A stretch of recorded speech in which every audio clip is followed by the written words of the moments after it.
Good evening, everybody, and welcome to Everything Bears, where we talk about everything Bears. Hey, you found us. Make sure to hit that like, subscribe, ding the bell, all that fun stuff. Get it done early so you can become part of this community. In the meantime, I'm a by the numbers guy, and I have a few numbers for you guys to contemplate before we hit this intro video.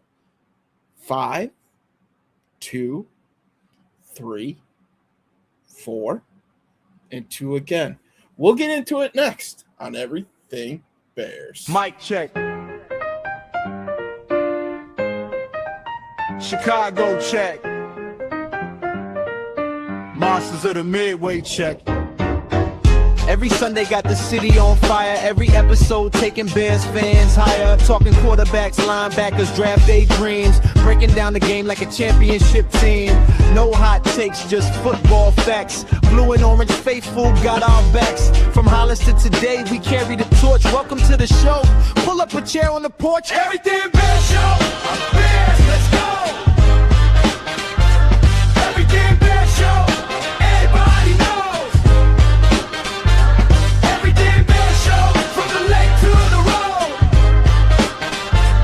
Everything Bears show. Chicago, let's go. The Bears never sleep, and neither do we. Everything Bears show. Everything Bears show is off the chain. He's out of control right now. We're out of control right now. We're out of control all the time. And hey, Wedge. Yes? Is that an ice-cold, refreshing Jarritos? Why, yes, it is, Ez. This is one of my favorite flavors. The mandarin orange. Orange like my favorite Bears. Ding. Well, for me, my favorite is an invisible Jarritos. It's green. But The because I'm invisible using line? yes. But because I'm using a green screen, you can't tell, but you can't see the Jarritos label. Ding. Wow. Now that that's looks refreshing. What's up, Bears fans? Welcome back to the Everything Bears show. Your home for everything Bears, and you boys are ready. Noah in the building. Kamish in the building. Jay Grizz in the building. Welcome. We got a show tonight, okay? Because as Wes stated, he gave some mysterious numbers. What could it be? I want you guys to recall watching the football season all last year unfold from the day Ben Johnson was brought in to the very end, to our loss in the divisional round to the Rams. Did you see a pattern happening as we were going through the season? You know, Wedge and I had talked about it a bunch as we were covering the Bears of, you know, every team that we beat had some kind of weird things going on with their whole franchise. I mean, you know, everything from the Redskins, Redskins, look, I'm showing my age. Everything from the Commanders game, the slip that they had, and we're going to cover it all. And we're going to start it from the tippity top, but let's say hello to everybody. Jay Grizz, bear down, baby. Good evening, sir. FGBs, always FGBs. Jay Grizz says defending Kings of the North. Better than everybody. Everybody. It looks like it does look like Corona bottle a little bit, huh? Trying to plug this Jarritos thing, Grizz. But yes. Okay. I'll get the ball rolling. Okay. We're going to start right out of the gates. Ben Johnson gets hired. I remember that. What a glorious day. And he has his first press conference. And he says something at this press conference that I felt pumped up about, but also eerily like, what's he doing right now? When he says, I sure enjoy beating Matt LaFleur twice a year. Remember that? I remember beating Matt LaFleur twice a year. Like we're going, hey, wait, what are you doing? Wait. That big old grin on his face, and oddly enough, behind that grin was a stoic face of confidence. Absolutely. Absolutely. So he sets a bar there, and I'm glad that it happened at the very beginning of Ben's time here, because we will go through the entire season and circle our way back to that very moment he called his shot. But also at that very same press conference, do you guys remember him looking over at the players that were sitting there in the front row and said that his message to the players were, I want you guys to start getting comfortable with being uncomfortable. A little eerie, right? A little bit like, oh shit, what's this guy going to be, a drill sergeant? This guy means business. Mm-hmm. What does he mean by get comfortable with being uncomfortable? We will go into our first entry in tonight's list. The joint practice we had with the Miami Dolphins. So after the prophecy, we then start seeing it playing out on the field, huh? Jake sounds like my wife. It sounds like all of our wives. Seriously. Go on, do tell. Yeah. What happened? Well, from all the stories that came out of that joint practice, it really sounded like the Bears put belt to ass to one Miami Dolphins, huh? Like, maybe they started taking on that persona of that new head coach and really kind of wanted to flex their muscle a little bit and really took those joint practices to heart where you can hit somebody from the other team. Absolutely. And they took so much disrespect, or they took it really wrong.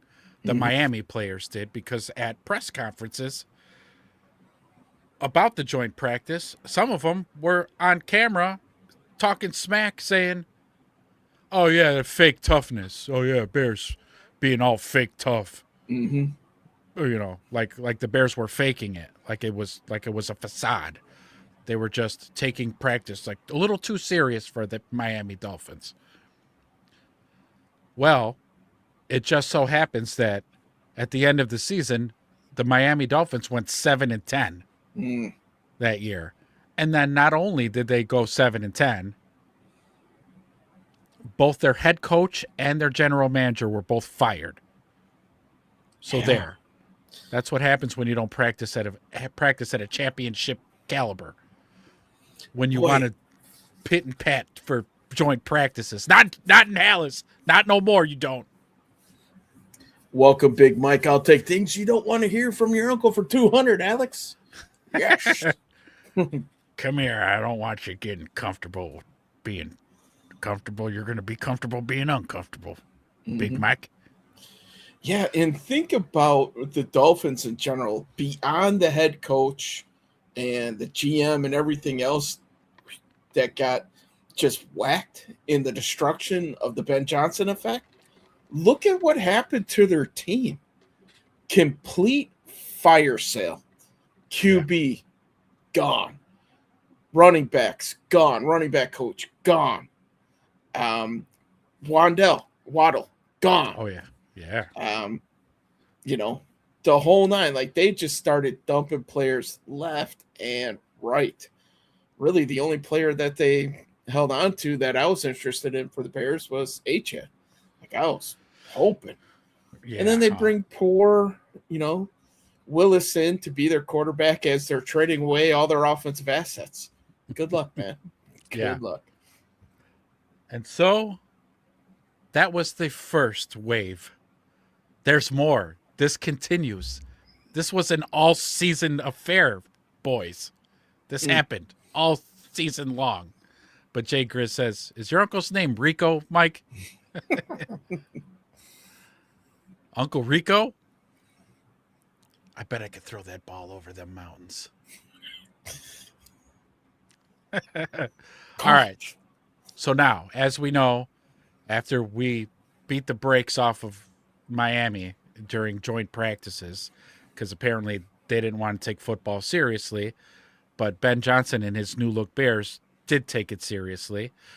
All this stuff translates onto the field. So like I said, Miami Dolphins 7-10, missed the playoffs, GM, head coach fired. And as Wedge said, cleared house. So that's what you get. Boom, out of here. Yeah, now, I mean, they ended up stomping them so bad to the point where The Bears didn't play their starters in that game. They saw everything that they needed to. That's right. Maybe that's because, they thought they didn't want stuff to boil over from that practice into the game after they kicked their ass for hours on end for 2 days straight. Yes. But, at that point, the Bears saw everything that they needed to. They didn't play their guys. No. And Big Mike, he loves Uncle Rico. I think everybody loves Uncle Rico. All right, so let's continue. Mm-hmm. We know how the season started. 0-2.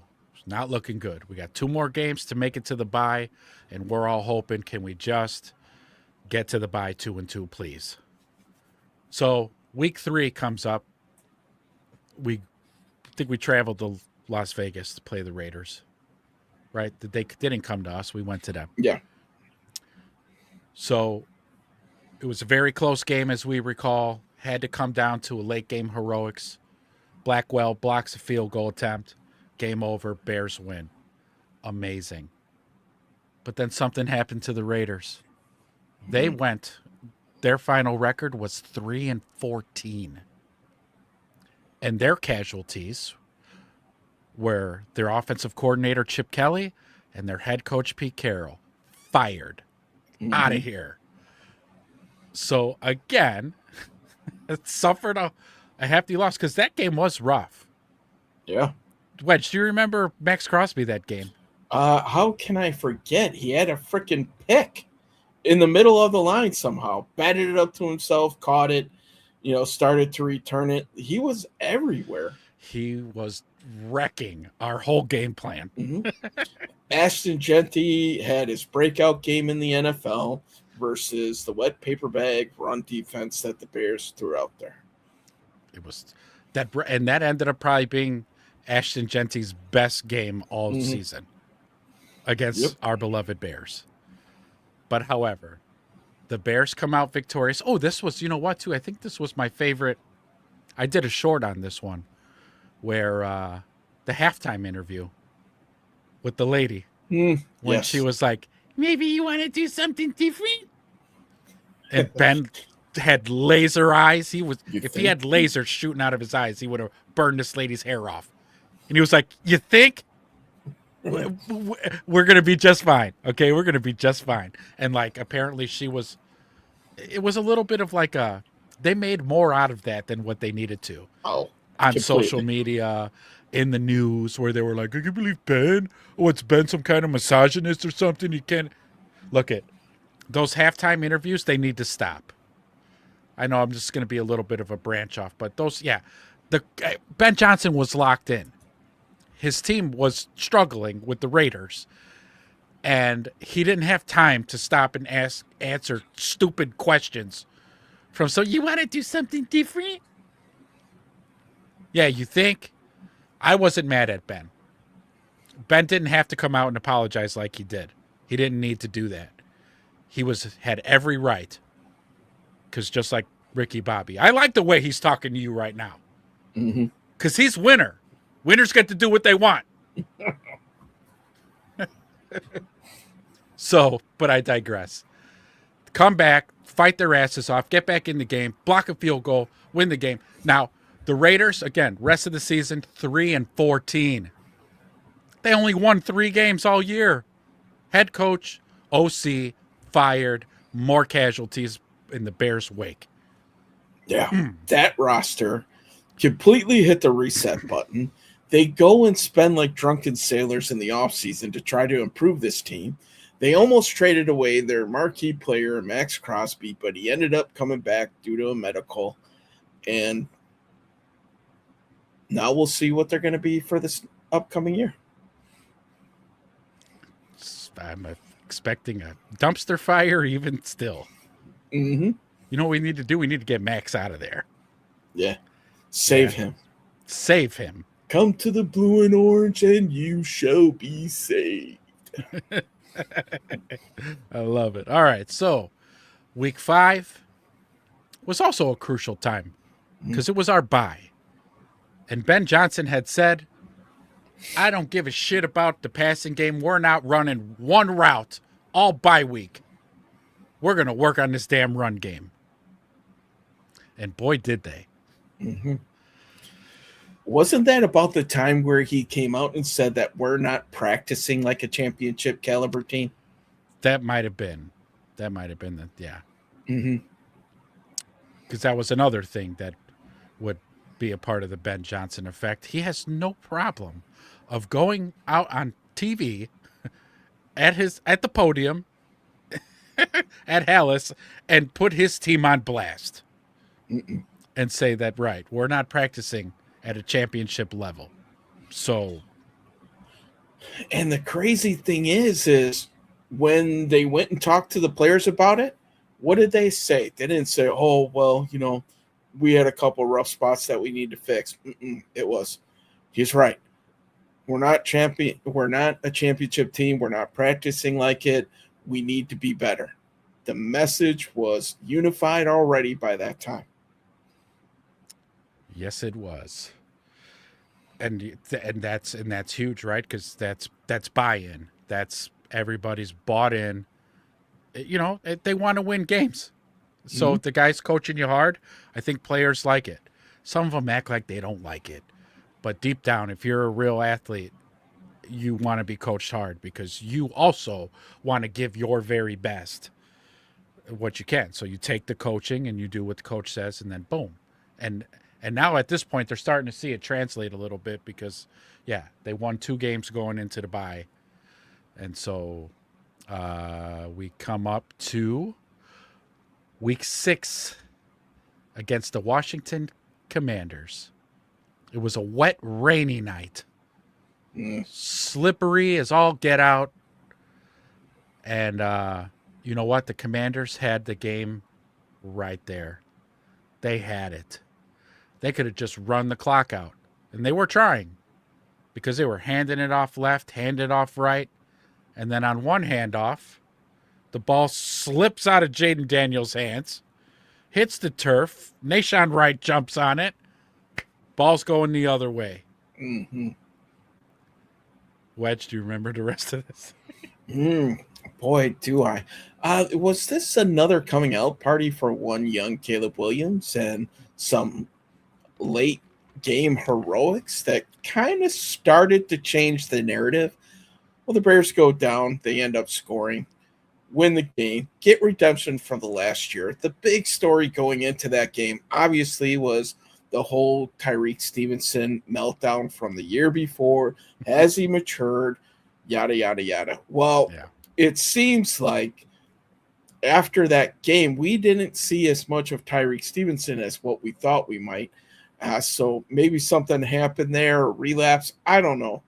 But, in terms of the Commanders, from national or the NFC Championship game to missing the playoffs badly, the Washington Commanders had a complete meltdown for the rest of that season.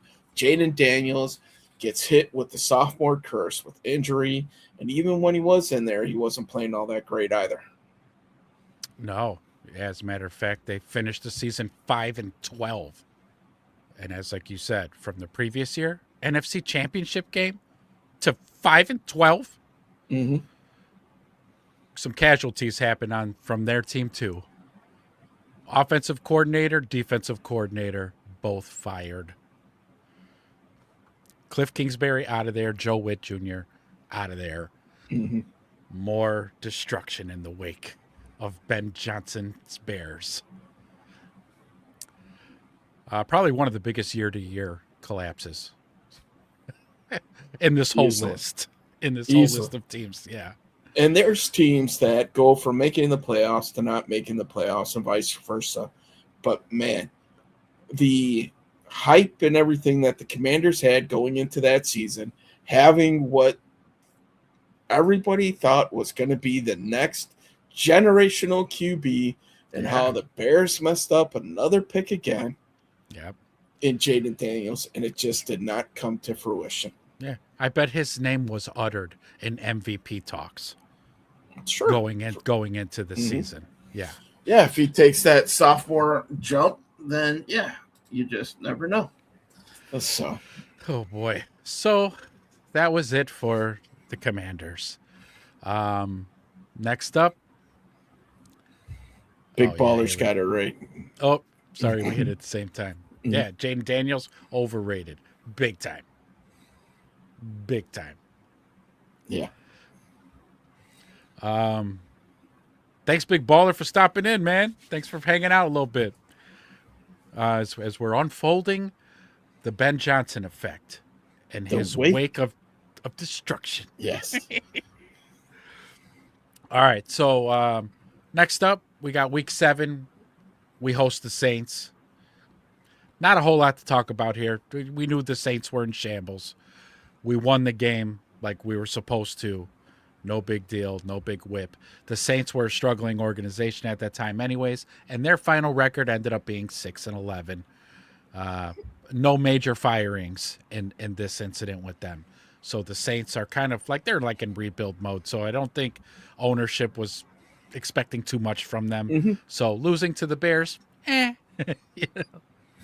Rookie head coach and Kellen Moore, quarterback that they drafted in a later round, comes in, takes over for one Spencer Rattler, which Caleb ends up beating in the NFL, as well as taking his job at Ohio back in that infamous game where Caleb Williams put himself on the map. That Ohio versus Texas game, the old Red River shootout. So,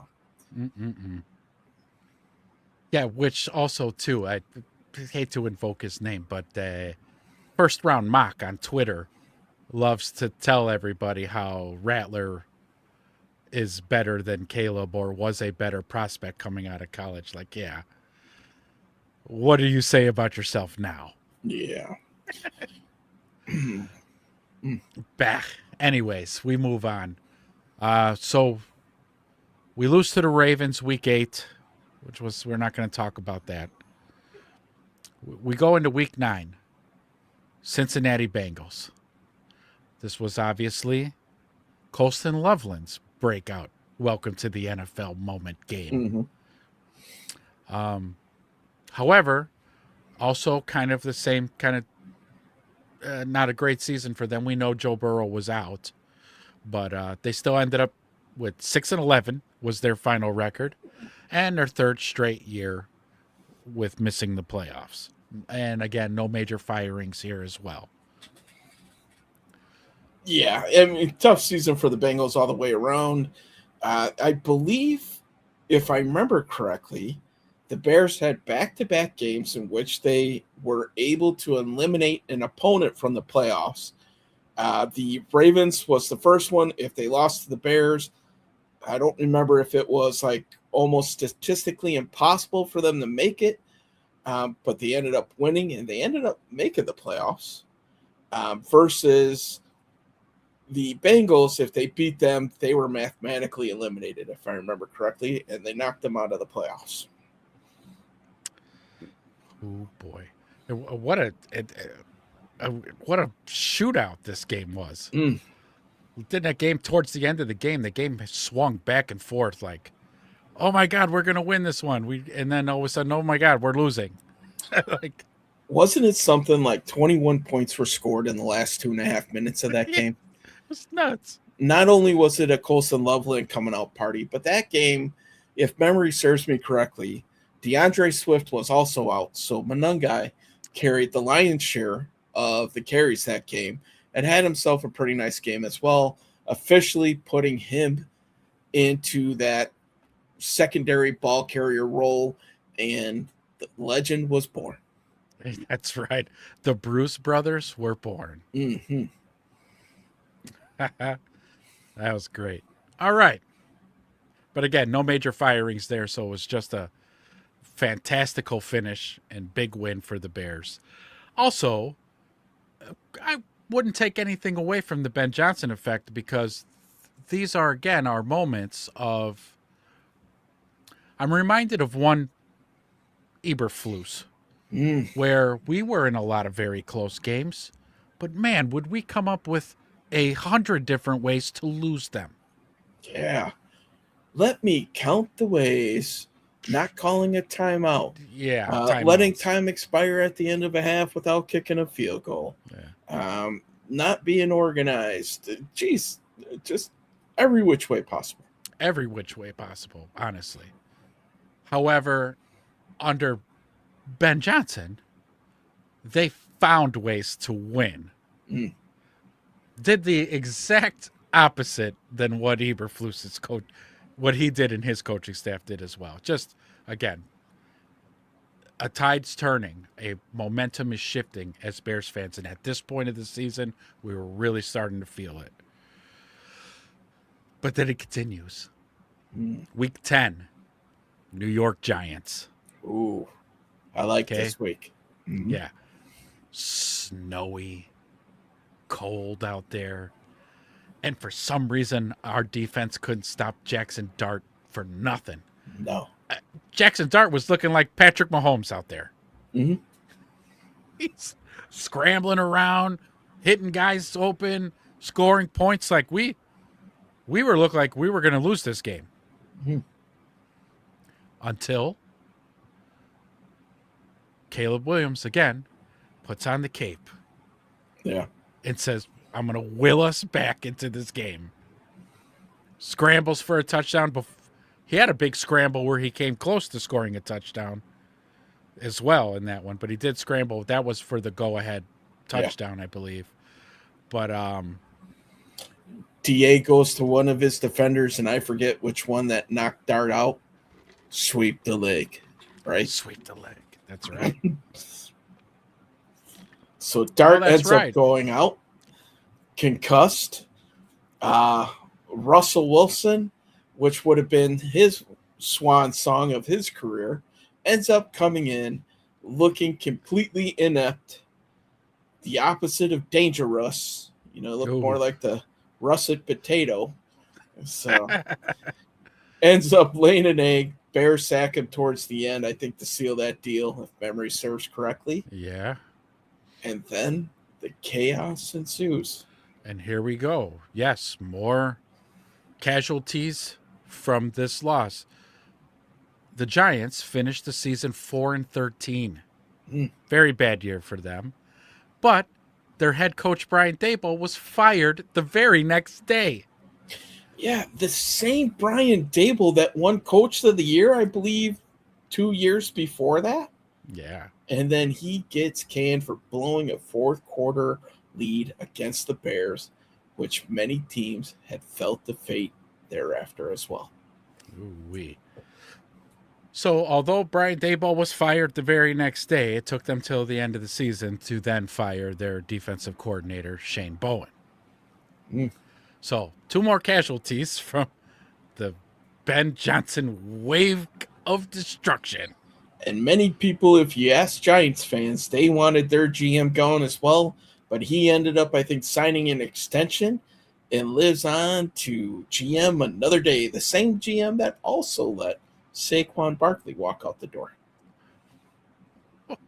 As seen in the mid or preseason Hard Knocks. Remember that? Oh, I remember that quite well. So not only are you the GM to be remembered to let Saquon walk without even attempting to keep him, it was all caught on NFL films to live on in infamy. Unbelievable. Next week, we've got week 11, Minnesota Vikings. So the Minnesota Vikings the year prior, just to give a little history, were 14-3 and made the playoffs. They finished last season 9-8, missed the playoffs, and their casualty was their GM. Kwesi Mensah was fired shortly after they extended him. So they extended him, waited a little bit, and said, wait a second, you know what? Actually, you're fired. Were you the guy who drafted J.J. McCarthy? Right. You're out. Yeah. Do you think that was it? Was that what did it? I don't know, man. I mean, something tells me that there was something that he said that the organization didn't like after getting it extended like that and then getting the axe. Something tells me we don't have the full story on this one. There was a misunderstanding up there. Well, if you think about it, right, they had Sam Darnold. they let him go because they did draft J.J. McCarthy. So you figure we're going to get this kid ready to go. He's going to be our new face of the franchise. But he sucked really bad. And then Sam Darnold, who's now in Seattle, is balling out of control. Mm-hmm. So when you see those scales tip that heavy, they're like, yo, you're fucking fired. Get the hell out of here. Like, not to mention with like what you said, he probably had said something. Yeah. And then with that bad look of, again, Sam Darnold balling out in Seattle, well, you could have kept him, but no, you were probably like, J.J. McCarthy, that's my guy. He's my guy. He's going to get it. No. Now they're still unsure because then they bring in Kyler Murray. So, yeah. Oh, man, I don't know to be worried if we should be worried about Minnesota this year or not. I don't know yet. But that was it. Their GM got fired. That was that for Minnesota, really. Kevin O'Connell, great coach. He's not going to be fired for a little while out there. Next up, Week 12, Pittsburgh Steelers. Now, the Steelers didn't have a bad season, really. They had their typical 10-7 is how they finished the season. AFC North champs. I think they squeaked by. That division was kind of a hodgepodge last season. However, Mike Tomlin leaves the organization at the end of the year. So they lose him. Arthur Smith, their OC, leaves with them. And then their special teams coordinator, Danny Smith, also leaves with him. So that's it. End of that era in Pittsburgh. But coincidentally came with a loss from Chicago during the season. Now, we're not saying this is why these things happen to this organization. We're not saying that. We're just saying, hey, do you notice these things? Isn't it weird that these teams that we beat kind of just had these fallings out and these firings, and we're just pointing things out. That's all. And just going through it 1 week at a time, baby. That's all we're doing. Mm-hmm. We're just advancing Ben Johnson through the trailer park here. Ben Johnson being the tornado here. That's right. But that was a very interesting game because, right, I think we were all excited. Mm-hmm. Aaron Rodgers back in Chicago. We're going to kick his ass now. Nope. He sits that one out. Yeah. Mm-hmm. He sits that one out. We win.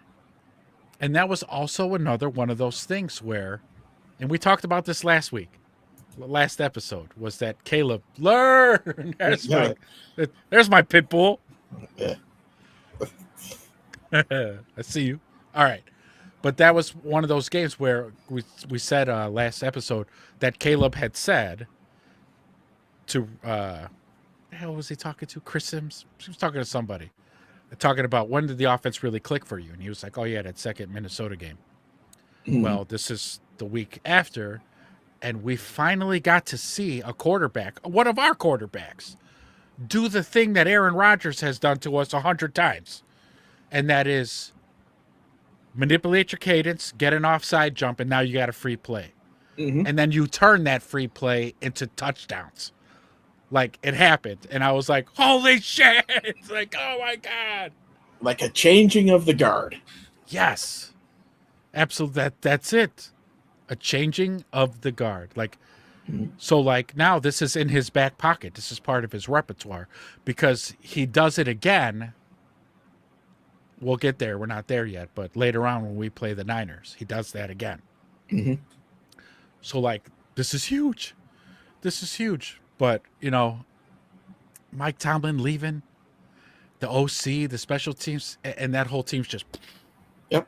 An organization built on stability is now going to have the ultimate shakeup with a 17-year head coach moving on to broadcasting, I think is where he ended up. So, really? Mm-hmm. And then they brought in Mike McCarthy, too. Yeah. So. To see if they can run it back one last time with Aaron Rodgers and Mike McCarthy. I was really curious to see if that was going to be the reason why Rodgers wouldn't come back. But as egotistical as one Aaron Rodgers is, you knew he would come back to make sure that he has a proper farewell tour. And lo and behold, that is what's going to happen. Golly. Do those two even like each other?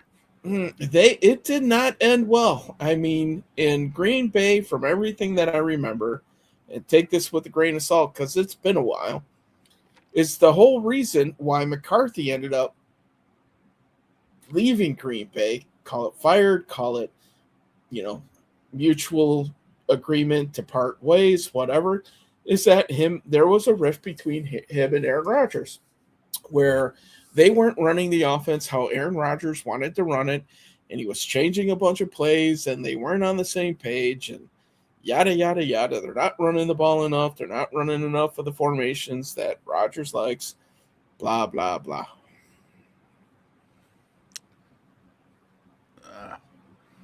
Learn says, the Cowboys are the Cowboys, but McCarthy is an offensive coach. Wasn't the Dallas offense pretty decent? Mm-hmm. Yeah. But they couldn't overcome the Floos.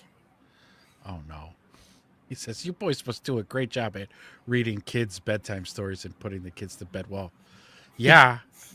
I have 5 kids. So, yes. I'm master at reading bedtime stories. Oh, no.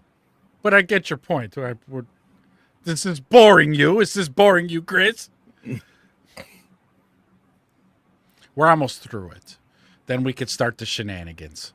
Mm-hmm. Okay, because we're at week 13 with the Eagles. Okay? Week 13. Black Friday. Tremendous. Just went in there and belt to ass them.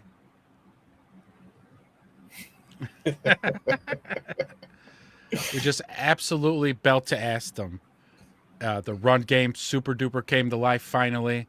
Caleb really didn't have to do too much. He didn't have to carry the team because the offensive line and the running game carried the team. Yes. Some huge takeovers, right? How great was it to see? Like the tush push? Get stuffed, turnovers. Yeah, Nahshon Wright just ripped it right out of Hurts's hands and falls on the ball, and it was like, did that just happen? Yeah. Did we just beat? Everybody's crying. Everybody hates the tush push, and you can't beat it. Nahshon Wright was an animal that night. Yes. Yeah. Unbelievable game by him. Was that the first game that Trapillo came in at left tackle as well? Or was that still Theo? I'd have to look into that. But yeah, I don't know. There he says, Tst. Yeah. Actually, no, good boy. That's a good boy. Good boy. You get him. Yeah. He says, no, it's not boring me. I love it. Is that sarcasm? Mm-hmm. No, keep going. Give me more. Chris is like, no, thumbs up. We're good. And Learn says, man, I'll miss Nahshon. There's going to be little bits of Nahshon I'm going to miss too. Yeah. But then there's other parts of his game I ain't. Yeah. Talk about the 1-2 punch. The Bruise brothers break out against the Eagles. They completely destroy. And it's safe to say after that ass whooping that the Bears put on the Eagles on prime time on Black Friday, that was the Bears coming out party to where they officially arrived on the national stage. Yeah. The whole country got to watch that. Mm-hmm. And again, and although maybe some of the narratives were changing in some areas of national broadcast, it really started to change then. Mm-hmm. Because, the Eagles, were they not defending champs? Yeah. Super Bowl champs, yeah. Just caught an ass whooping on national TV by the Bears, which is not your household name for giving out ass whoopings in that physical way, but we landed. We're here now. This is where we're at now. This is where we're at. Mm-hmm. And I think we all love it, but it was great to see it while it was happening there. Now, the Eagles didn't have a slippery slope after their loss to us. They still finished 11-6, made the wild card. The only notable thing that's really happened with their organization is a new OC. They brought in a new OC, and they traded away A.J. Brown. So Yeah, you kind of remember the narrative around that as well. There was a lot of dissension in that locker room. There was rumors of people being unhappy, and then after that game, those continued to amplify. Soriani was put into the spotlight. Everything really boiled over with A.J. Brown, and the Bears were just that wedge getting driven into the decisiveness of that locker room to help split them apart. And I loved every second of it. Absolutely. One of the most epic locker room celebrations ever after that game. The man, the Ben Johnson effect, he fed an entire city hot dogs. He did, yes. Thank you to the Wiener Circle for putting the bait out there that he then took. Shout out to the Wiener Circle. They follow us on Twitter. It's amazing. They love you guys. Yes, so to what Grizz hit. If this were a movie script, no one would believe the shit actually happened for the Bears last season. Absolutely. That's why we have to relive it and recapture this tonight while we're going through. But I'm telling you, did you guys not? Because now more of you guys are showing up now, which is great. When you guys were watching the season last year, were you guys paying attention to the storylines coming out from the opposing teams that just lost to us? Or at least as the season was going? I mean, I know it wasn't just me and Wedge talking about it, going, wow, dude, that guy got fired. And then they fired them. And then this OC's gone too. And now, like, it was every team that we beat had some bullshit go on with their organization after they lost to us. It's all coincidence, but it's here. We're laying it all out. As we get to the next one, it just gets juicier and juicier. Noah says to Learn, Nashon's going to do great for the Jets. Too bad the Jets are just going to be awful. Yeah. The Geno Smith-led Jets. Claytonic, thank you for joining. Everything Bear Show, bear down. We love you, Claytonic. Thank you. Let's see. Learn says, Ben was only about to provide those hot dogs after 18 provided the big hot dog to Philly. Learn. I thought you were Romy for a second. That's a Romy joke. Where's Romy at? Yeah, pretty nuts. Yeah. Pretty nuts. Where's all pretty nuts? All right, next up, Week 15, Cleveland Browns. Another shellacking where, God forbid, Caleb had to outperform Shadore Sanders. Pro Bowl Shadore Sanders. Oh, I'm sorry, yes. Yes. Pro Bowl quarterback Shadore Sanders, because of the pundits that we had to put on our thumbnails with clown noses because they actually had the audacity to say, I think Shadore's better than Caleb. Shadore Sanders is a better quarterback than Caleb. In what reality are you living in? Obviously an altered reality. Shady, yes. Bro, what little respect I had for you was then completely lost after your ridiculous, uneducated comments, and you now look like a national fool. To which he rolled back and tried to pull it back and say, hold up, wait a minute, too late. We all know you're an idiot. And Learn, was that really the final score? Did we beat them 59? It felt like 59 to 17. I want to say it was like 31-3 or something like that. Yeah, it was quite the shellacking. However, again, more coincidence that we knew that they wouldn't do well. Last place in the AFC North, they finished 5-12. However, head coach and GM, so Kevin Stefanski and Andrew Berry, fired. Gone. Full organizational reset. Again. Coincidence? I don't know. The Ben Johnson does have an effect. Let's see. Jay Chris says, not a wrench, but Bears threw a hot dog in everybody's plans. They sure did.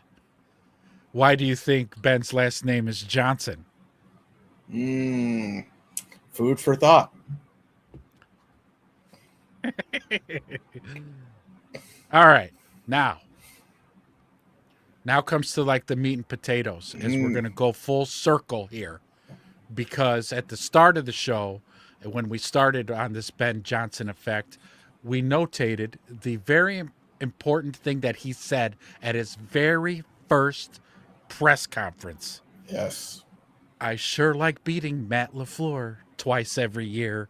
And again, me being the cautious, timid, I don't know what I'm getting into with this new head coach Bears fan, was saying, what are you saying? Like, shut up. You're going to piss them off. Do not. What are you doing? I should have trusted the process. I should have trusted Ben. I didn't know. Well, at this point, to kind of help you out here, the Bears were 0-1 against the Packers, and they, got handled pretty well in Lambeau Field. But please continue. Yes. And Big Ben Johnson. Ben's Big Johnson. Oh, take it easy there. Said, stop it, Ezra. That shit was poetry. I know. I was saying, learn. I'm capturing. I'm letting you know where I was at in that moment. Not after the fact. Right now, I revel in that. It's like a hot tub to me. Now. Oh, say it again? Oh, say it again. Oh, I love it. We're going to beat the Packers twice a year. Oh, yeah. I put that shit right in my... Okay. But look, at that time, I was like, what are you doing? Let's go to week 14. Our first matchup against the Packers. We lose. So right away, the shaken PTSD'd Bears fan go, there you go. See, yeah, beat them twice a year. There we go. There's one down. Now you can't beat them twice. Shows you what I know. Ben has a plan. And my feeble little, tiny little peanut brain can't even possibly fathom Ben's master plan. Whoa. Learn. I'm just setting the stage. That's all. I'm like, the dramatic guy.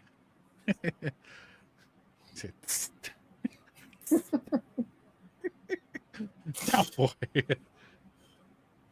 There you go. Transpired. The McVay tree can suck at Johnson. It's true. It really is. It's really true. Big Baller says Ben Johnson's going to have a big tree when it's all said and done. You damn right. You are damn right he is. Who needs Viagra when you have exciting victories like these? I tell you what, Ezra's a little frisky after some of those wins. Bears were must-see TV at the end of games. Absolutely. And that's why we're on 8 primetime games this year. Or is it 7?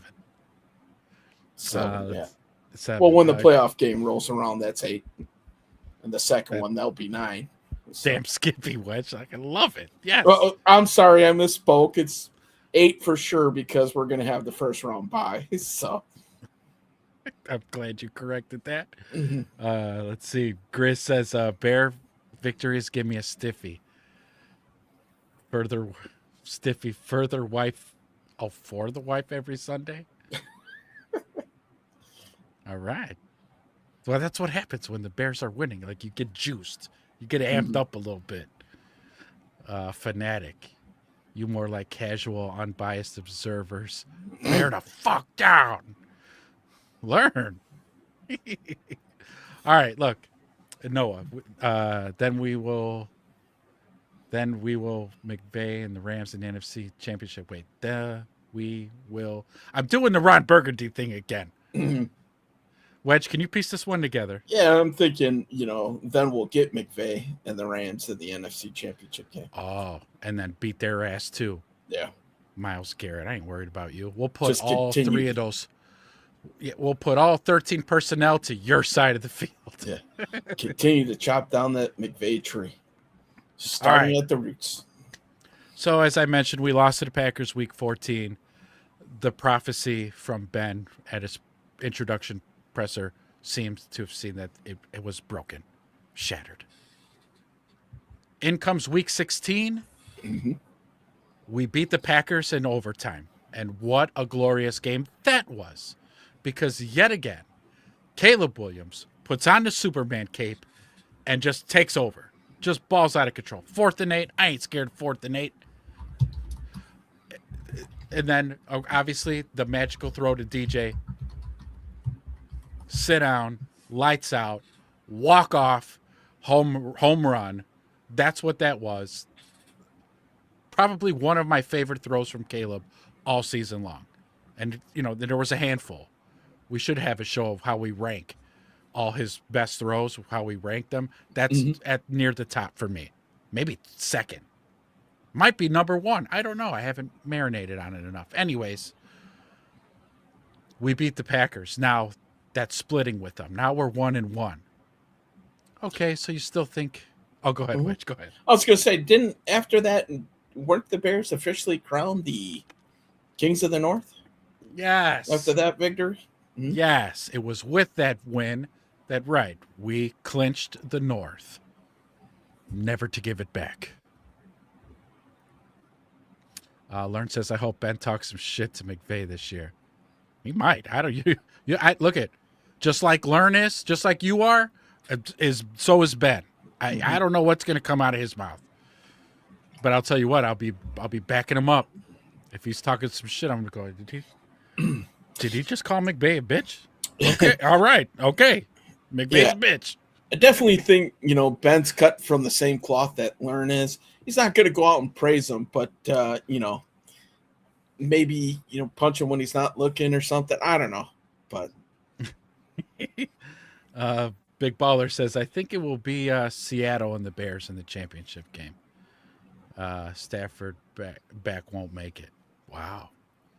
Yeah, I mean, all it's going to take is a couple good shots, and he's getting up there in age.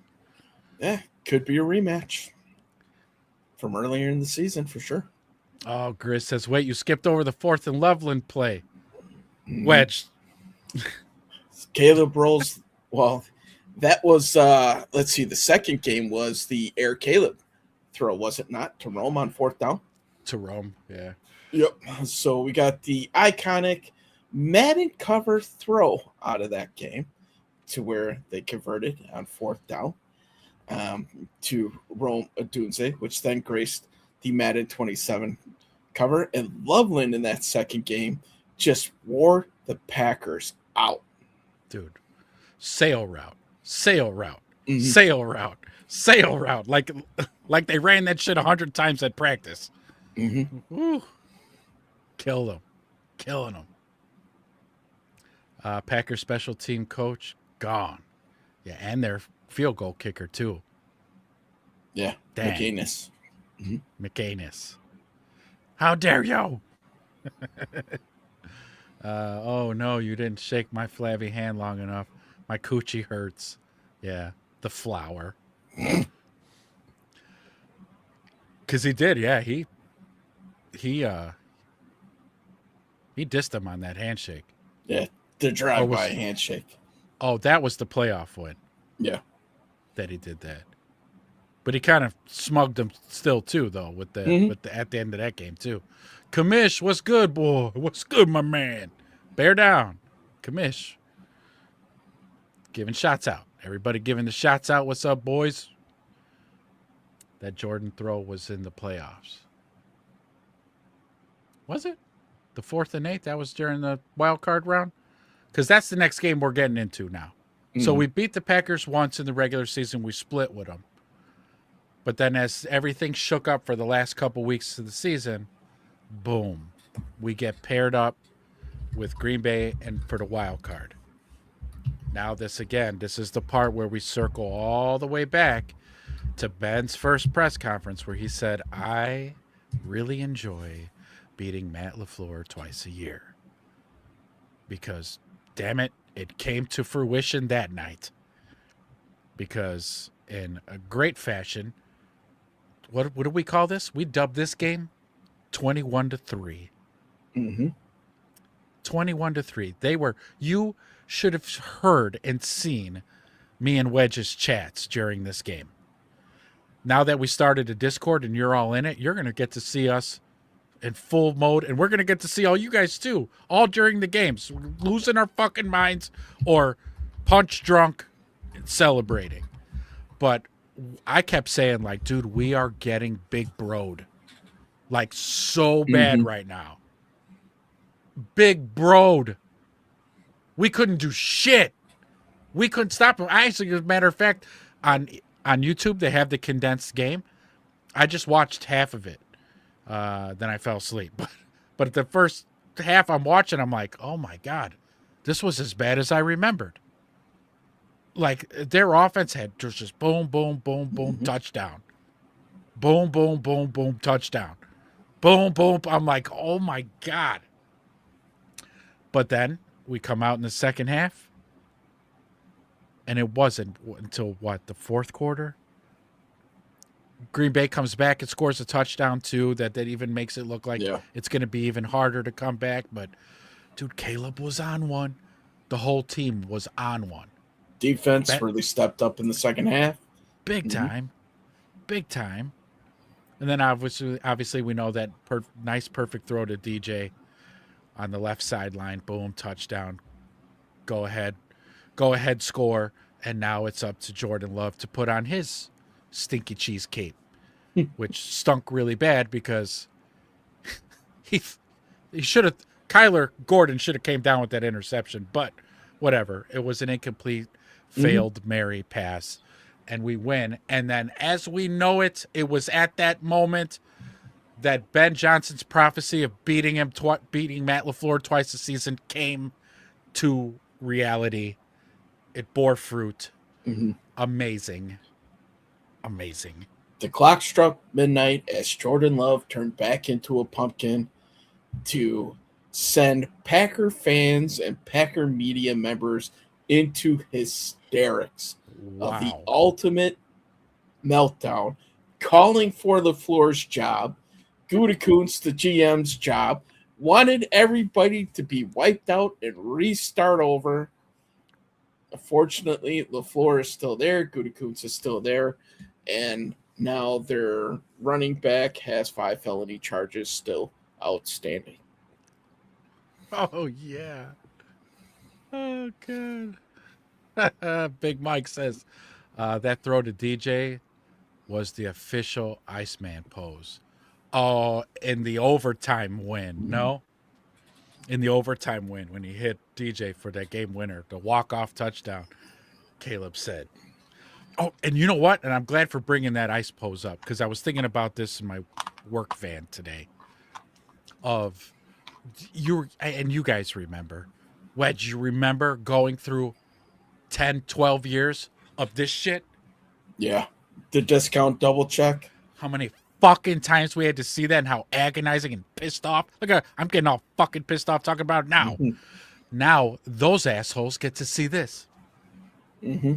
Oh, for the next 10 fucking years, assholes. It's going to be this. Yeah.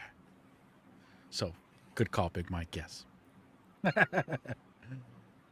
Lawrence says, 18 greater than the NFL. 18 plus 18, Johnson. 18 with great. Ben Johnson is greater than the NFL, yes. Grizz says, I almost turned that game off and threw in the towel till my 9-year-old son said, Daddy, oh my God, you're not going to believe this. The Bears are coming back. You're like, wait, what?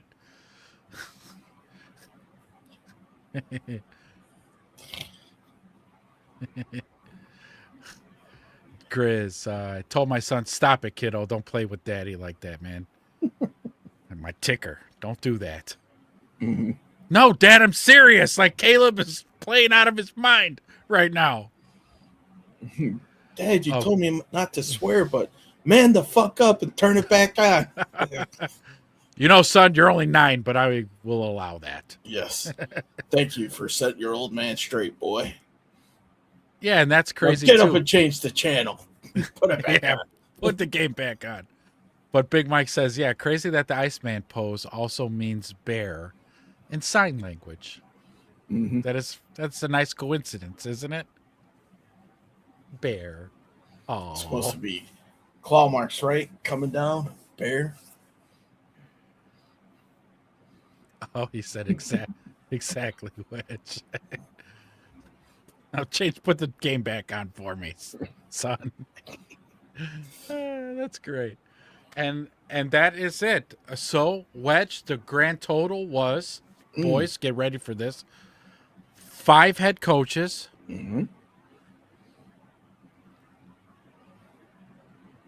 I don't have the list in front of Two me. GMs, 3 offensive coordinators, Oof. 4 defensive coordinators, and 2 special team coordinators, all in the hurricanic wake that Ben Johnson left through the NFL last year. That's 16, boys. That is 16 head coaches, coordinators, and front office people all fired after losing to the Bears in 2025. Coincidence? I don't know. Two more firings, and it would have been 18. Symbolism, huh? Symmetry, as some may put it. That's right. But yeah, so, and there it is. Laid it all out. That was the destruction that happened from these opposing teams that lost to the 2025 Chicago Bears, Ben Johnson and Caleb Williams. What do you think was the most devastating one out of all those that we talked about, in your opinion? The most devastating, like, win or consequence that happened? Consequence after. There, yeah. That you would. Oh, yeah. It's got to be Daboll, because just that instant, like, the next day, you're shit, and it was Brian Daboll. You said it during their segment. He won Coach of the Year like 2 seasons prior. He gets shit canned in the middle of the season, the day after they lost to the Bears. That, I think, had the most gravity to it. Jay Grizz is onto something here. Sounds like a Christmas song. On the first day of Christmas, my true bears gave to me. Sounds like something we can do for this Packers game on Christmas, huh? We're going to have to come up with something. Pigeonhole that. Yeah. Hey, we're going to work on this. StreamYard, clip that. Come on, AI. Yes. That's all I have to say is say StreamYard, clip that, and it will. Oh, is it going to clip it again? Oh, no. Probably because I just said it twice. Yeah. I like it. That's pretty good. Noah's saying, damn, we wreaked a lot of havoc last season. Yeah. AC Adam joining us. Bear down, baby. Welcome, AC Adam in the building. AC Adam. Good evening, sir. Thanks for popping in. Good to see you. Good to see you. Glad you made it. Glad you're in the building. What a time to reminisce on last year's season and how magical it was. We have a bunch of you guys in the chat. Thank you for joining the community. Don't forget, if you have anybody else that you'd like to invite to the community, get them in. Make sure they like, subscribe, all that good stuff here. But let's open it back up to you guys. What was your favorite part of the season, and maybe your favorite path of destruction that the Bears left during the 2025-2026 season? Oh, Big Mike. Fa ra ra ra ra ra ra ra ra. Christmas classic. I love that movie. Let's see. Transpired says, I need Ezra to narrate my life. Do you want some psycho yelling? I could do that. I will do that for you, Transpired. Just let me know. Like, send me, if you're not in our Discord, join the Discord. Send me like a little script, and I will narrate, or I will narrate your life. It was a cold Christmas morning in 2025 where Transpired stepped out with a warm cup of coffee in his hand. And then he started yelling at the fucking traffic on the goddamn road. Why the fuck do I have to turn into Netflix to watch NFL games? Oh, yeah. Get me started at that. Get me started with that shit. Caleb Williams became elusive in 25. Wasn't taking sacks. Yeah, big time, man. They could talk a huge drop off from 68 to 28. Last show, I did show the graphic. I think I still have it. Okay. His elusiveness was a huge number. What's pressure to sack ratio? Yeah. While you're pulling that up, let me. Oh, you got it. All right. Let's hold on, Jake Grizz. yeah. So like really quick, right here. Pressure to sack rate, right here. So pressure to sack rate. His rookie season, right, 28.2%. That's the. This is a stat that counts when he has pressure. Does it turn into a sack, or doesn't it turn into a sack? So him being sacked 68 times, his pressure to sack rate was 28.2. Well, last year with under Ben, yeah, you're right. His elusiveness, he cut that shit in half. His pressure to sack rate, that's truly amazing. And it ended up being second best in the NFL. So like huge. You absolutely nailed it. So you extract that math out. If he was sacked 68 times and 28.2% of the time he was pressured, it ended up in a sack. So 30% of the pressures equaled 68 sacks, right? So let's break this math down here. 10% pressures means he got sacked 6.8 times. Let's call it 7. 7 times 6, 4. So was he pressured damn near? Yeah. Like the math, I would have to redo this math because I'm thinking it's like 400 times he was pressured, but there's no way. That math ain't mathing. So well, just look up how many times he just dropped back. Yeah. Because I'll bet you about 90% of those he was pressured. Remember the Texans game? He was getting killed. Oh, yeah. Didn't he get sacked like 7 times that game? Yeah, so it was fucking nuts. Yeah, it was something ridiculous. But yeah, though, good comment there, big baller. He just got very good at it, being more elusive. But again, I think the offensive line had helped him tremendously. But in those moments, his pocket awareness and his movements, he knows how to manipulate defenders back into his offensive linemen. Like, if he moves one way and the defenders go that way, and then he just cuts back the other way, that gives the offensive linemen a second to like recoup and re-get their feet set and reset. So Caleb has a way of resetting the pocket and or spinning out of pressures coming from the outsides. He could spin around it, go out, buy more time, throw the ball from behind his back and jump man, and he's doing everything. The guy's kind of amazing. So, I couldn't do that math on the fly because I started short-circuiting. So I co-piloted it. He was pressured 241 times his rookie year. Sounds right. My goodness. Yeah. Yeah, you got it, learn. What the? I don't want to get muted if this turns into a short. Oh. Big Bar says Caleb's got wheels, and he has that too, which is really great to have in his game. I know he doesn't like to do it much, but he does know when to use it. Yeah. So, like, if he's dropping back and he's reading and he's moving around in the pocket and he doesn't see anybody open, I'll just run for the first down, and he does it plenty of times, which is amazing. Sacked 70 times.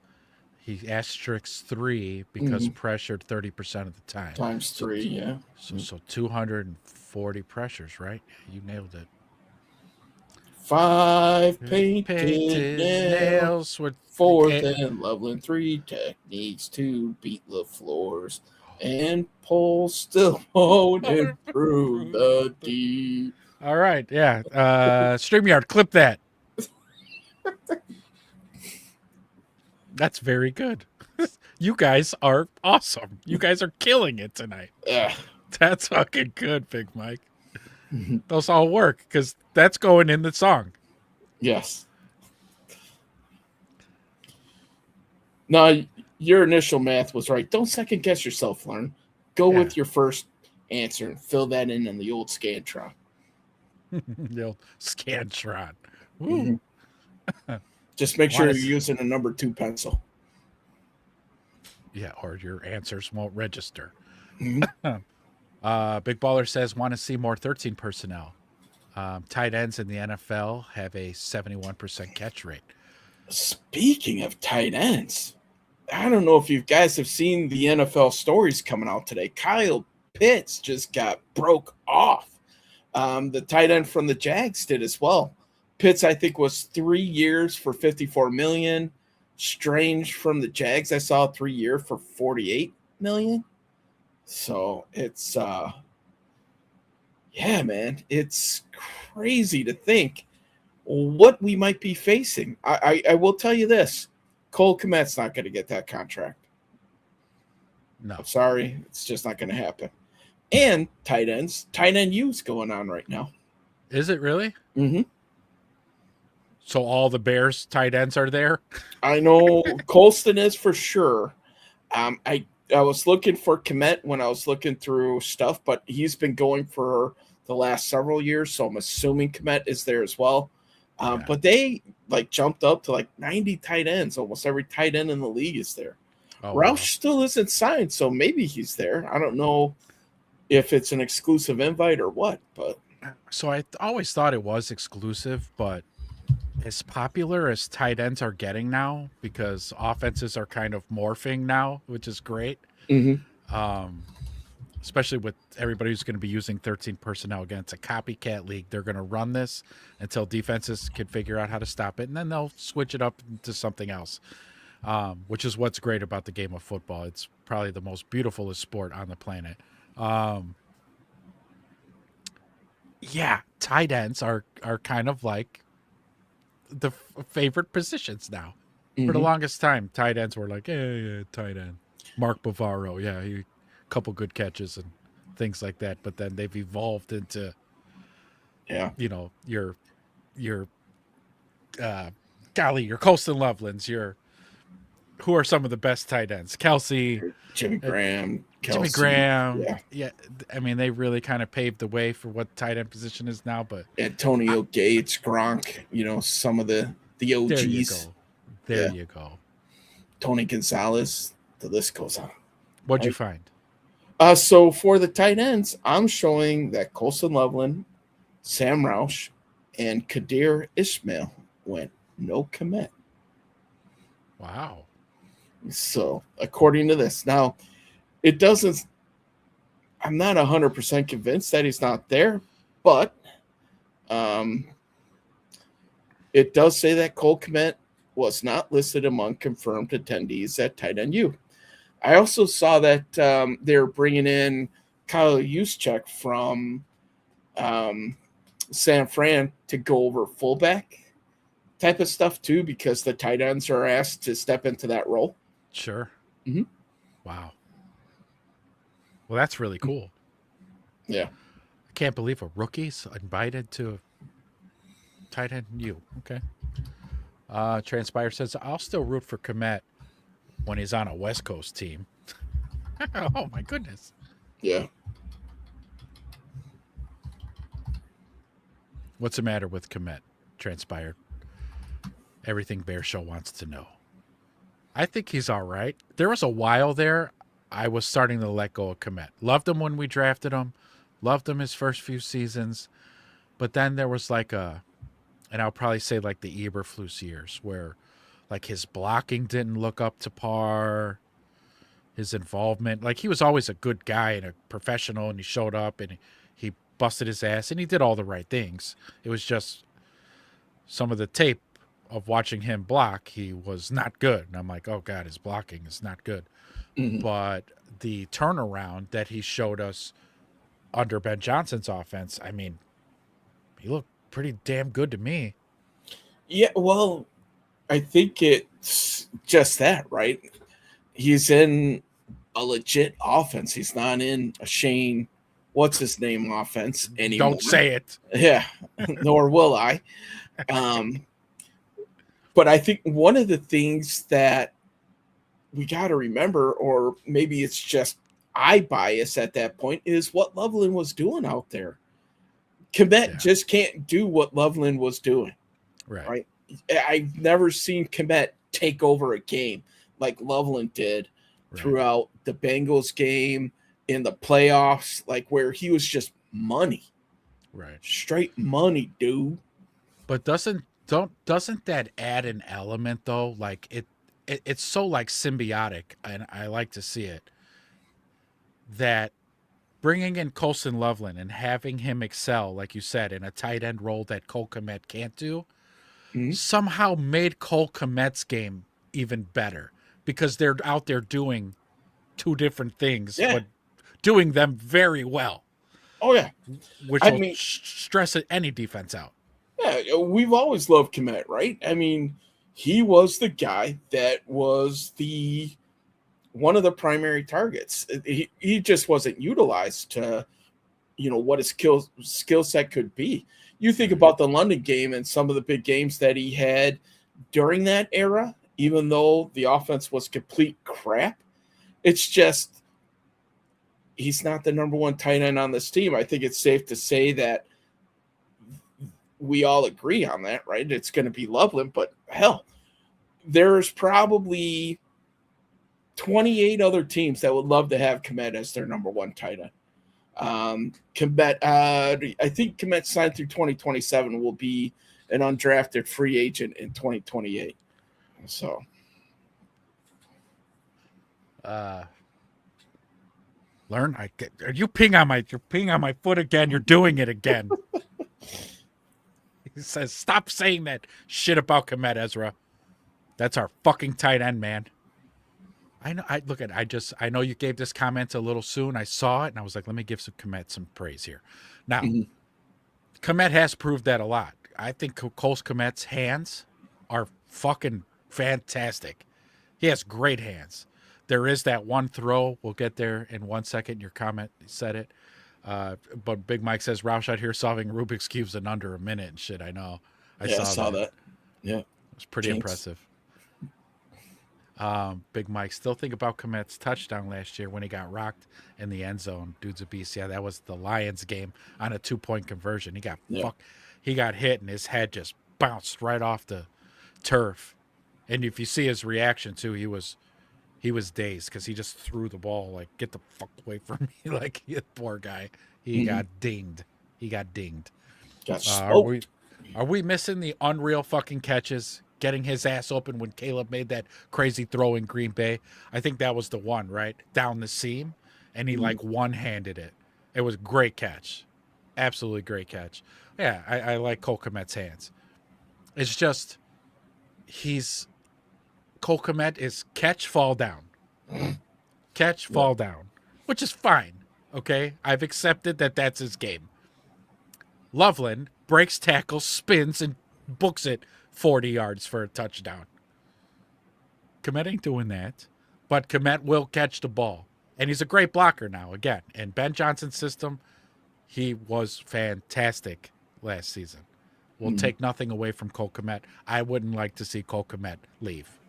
All these trade rumors. How about a 3-way trade? Have you been seeing that one? Like, no, stop it. We're going to stay pat with what we have right now, okay? Learn says, just because Loveland is legendary doesn't mean you throw out a stud like Kmet.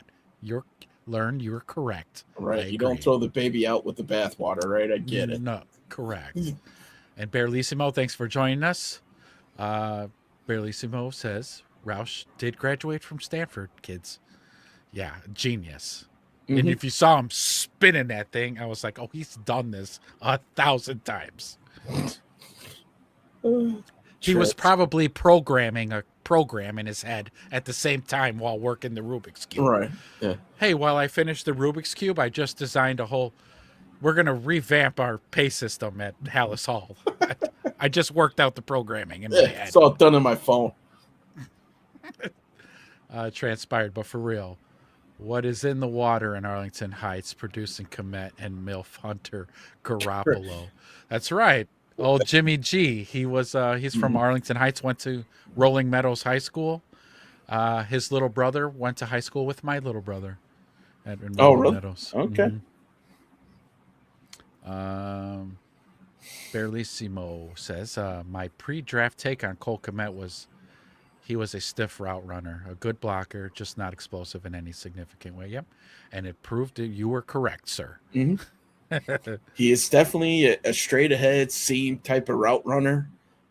So the route tree may be a little bit more limited for him. Yeah. But again, his hands. Like, have you ever seen the size of his hands? His hands are huge, number one. I know he's a big dude. What's he, 6'5", 6'6"?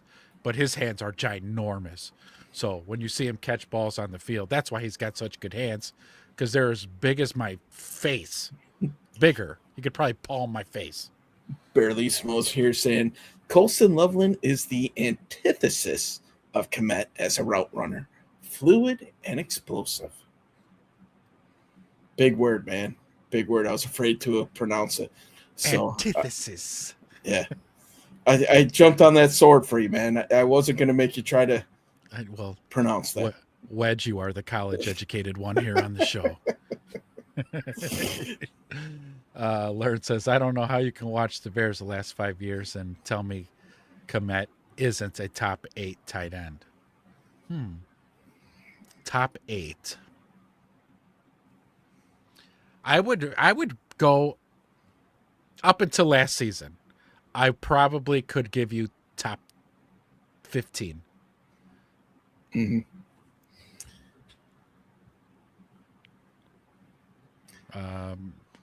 ahead. Yeah, I mean, I see one of the comments for Montez. Montez, hold on one second, because that reminds me of a previous comment we passed over from somebody here. He's playing hurt half the year.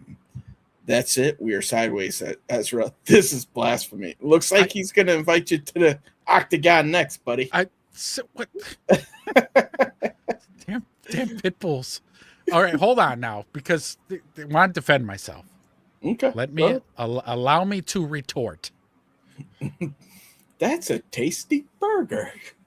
You know, I'm a vegetarian, but because my wife's a vegetarian, but I do enjoy a good burger now and then. No, really. I'm not saying get rid of Cole Kmet. I want Cole Kmet. What are we doing right now, Learn? I have given Cole Kmet a lot of praise because I said, and I might have said it on last show too, or maybe the show before that I compared Cole Kmet to like DJ Moore's cyborgish availability. Like, yeah, he plays hurt. He doesn't miss games. He is out there and he's giving his best. I love Cole Kmet. There, I said it. Is that what you wanted to hear, Learn? I love Cole Kmet. Okay? There. I love him. I want to have Cole Kmet's unborn babies. That's basically, yeah, I want to have Cole Kmet's babies. Okay? Are you happy now, Learn? You better tattoo his face on your body before Learn accepts it. All right, go ahead with Montez. Montez, thank you for joining us tonight. Thank you. Yeah, this kind of wraps back around to what Jay Grizz, I think, was saying earlier. Please, the Shy Bears won both games against Detroit Lions in 2026. Haven't beaten the Lions since 2023. Yeah, what are they? 1-7 in that stretch. But I think Jay Grizz was saying it before. Have the Lions become more of a rivalry than the Packers, based on the whole Ben Johnson coming from that tree as well? Yeah, I think it's a huge factor. It's not as big as Green Bay. Nothing can top that rivalry. But with Ben leaving Detroit, and now it's a thing. And I'm with you, Montez, because I had predicted us to sweep the Lions this year. You heard it first here. I was brave enough to say we're going to sweep the Lions this year. Yeah, so I don't think the hatred is there like Ben has for the Packers, because he respects that coaching staff, but he just hates everything about the Packers, the organization. Yeah. I believe Ben's exact quote was, "Fuck that team." So, yeah, it was. Those were verbatim. I thought, okay, so I was thinking like in general because, yeah, Ben might not have the same animosity towards the Lions than the Lions have for him. True. So with that, I'm like, yeah, this is a rivalry now because they are butthurt like ex-girlfriends. And he's like, hey, babe, I went on with my life. You don't have to keep calling me, showing up at my house. You don't have to do that anymore. I'm going to start calling the cops if you keep this up. But I think they do dislike him greatly. You know, I come back to Montez's comment, man.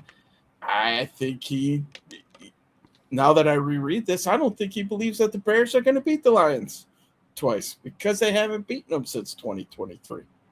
Oh, okay. So this is a jab at me because I picked them to sweep the Lions. He's like, please, delusional Ezra. We haven't beaten the Lions in 3 years, and we're gonna just sweep them now. Is that what you're saying, Montez? It's okay if that is what you're saying. Just let me know. Mm-hmm. He's calling shenanigans on you. He is. Jay Grizz, Bears have to have the smartest tight end room in the league, with Roush being from Stanford and Kmet being from Notre Dame. Yeah. Hey, U of M's no slouch academically either. Just I think, right? Michigan makes you do your homework.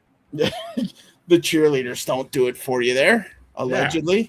Come on. And he follows that up, with Loveland being from Michigan as well. So Barlissimo's pushing back a little bit on Learn, kind of pulling the choker a little bit. He's not top 8 all around tight end maybe, but you'd have to weigh blocking in line higher in the grading scale for that to take.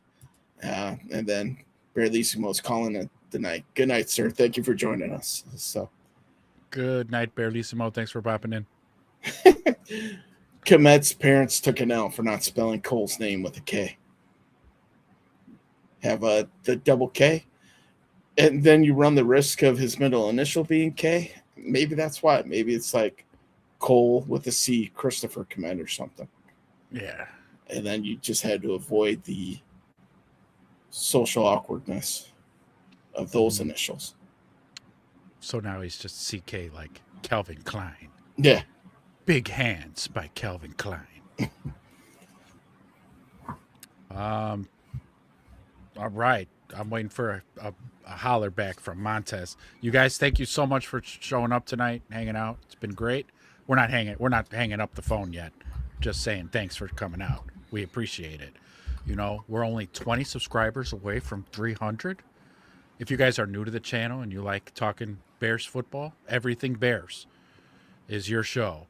Come join us. Join this chat. They don't bite too much. They bite a little bit, just enough. But no, it's a lot of fun. We have a lot of fun. If you guys would also be so kind, hit the like button. If you guys are hanging out in the chat, just hit the thumbs up for us one good time. And then bop right back in the chat. Don't go nowhere because we still got a little bit more show left. Wedge has like another topic he wants to bring up. Yeah. And I'm still wanting to hear back from Montez.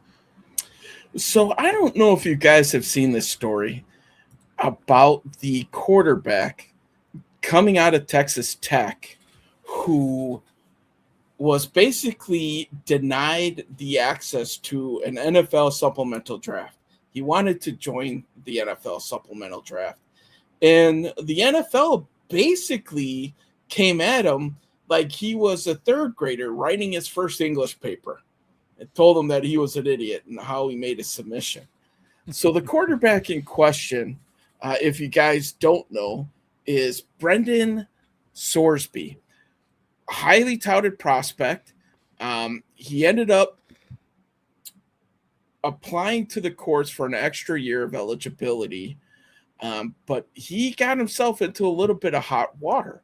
So he got busted on several different occasions for betting on college games, including games that he was involved in, which is the ultimate no-no, right? That's the Pete Rose scenario right there. It sure is.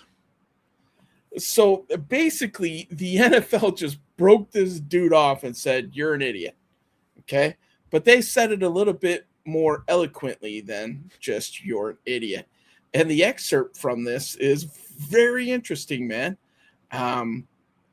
Let me read some of this to you because, man, they just gave this dude like an educational beatdown in this letter. I was like, wow. They had a real wordsmith craft this letter. Yeah, exactly. Like co-pilot was on point for these boys here.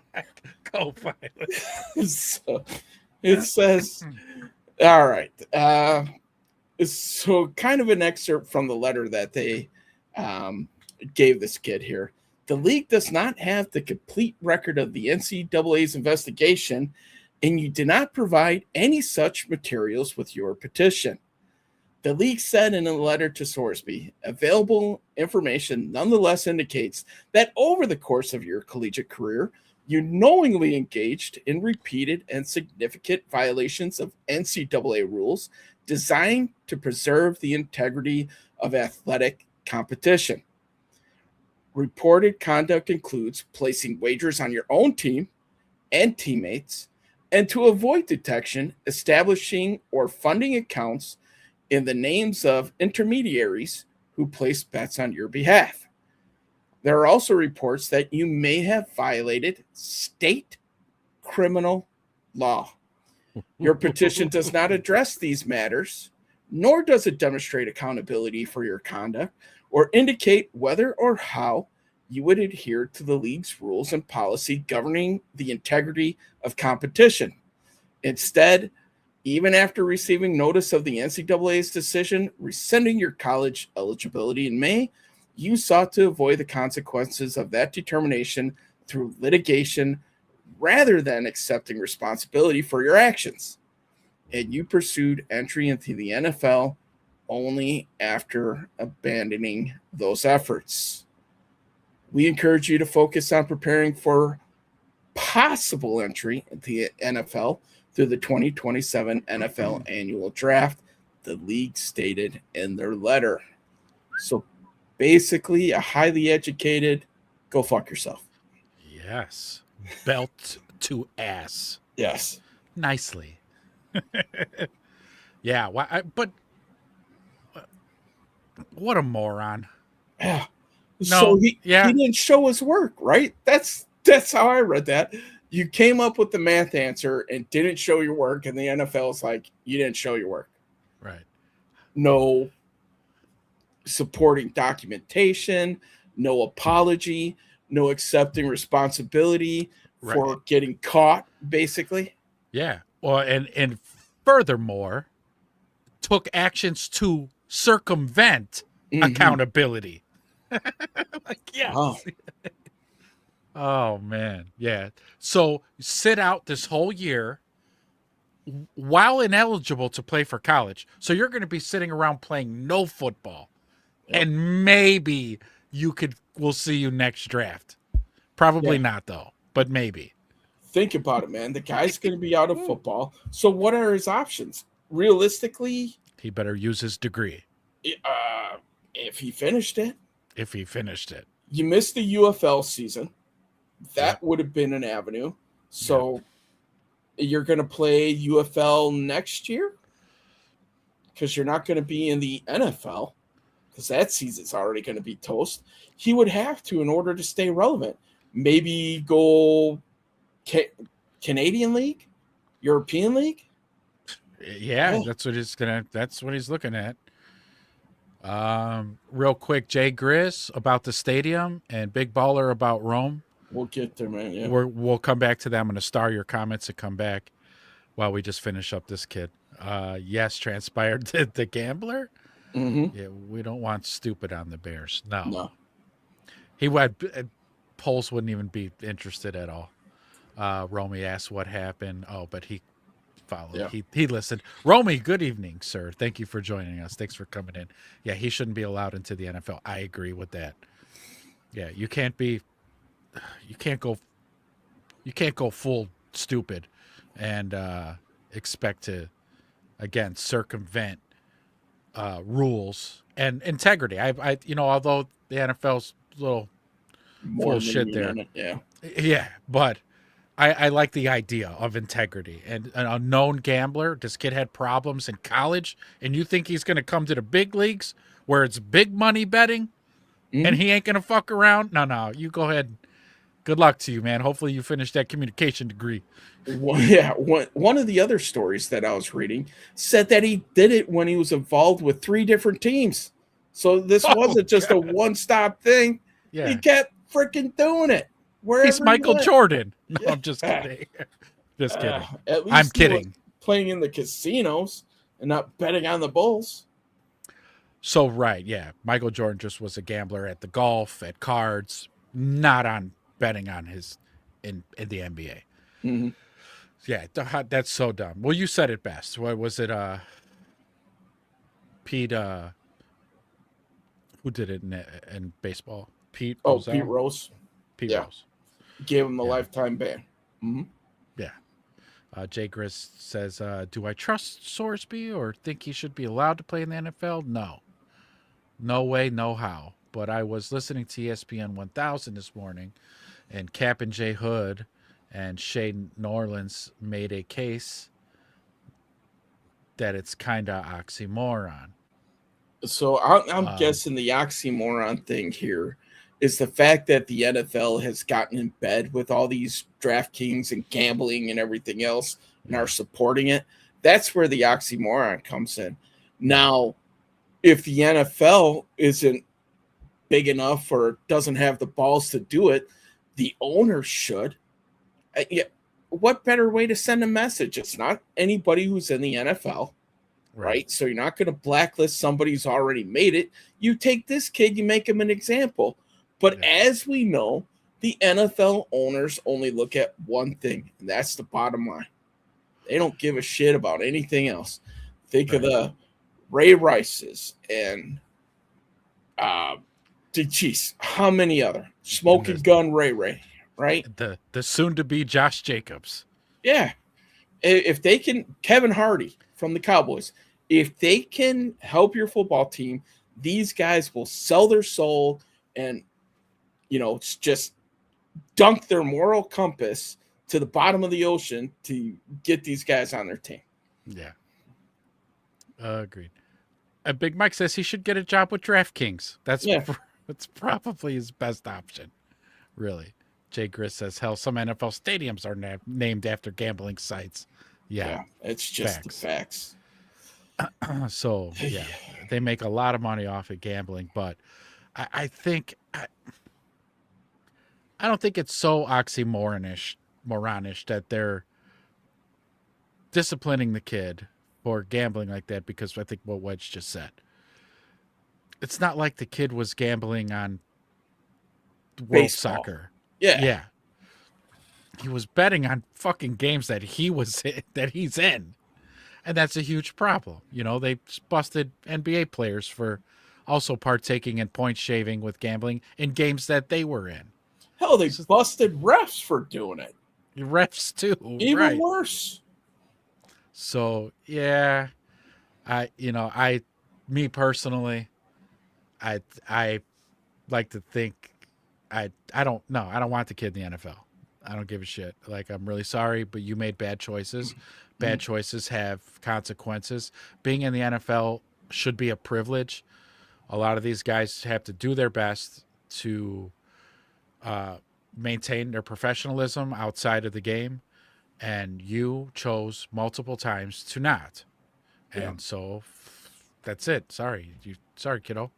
You make it. Let it be a lesson for you that the rest of your life you make better choices. Mm-hmm. Yep.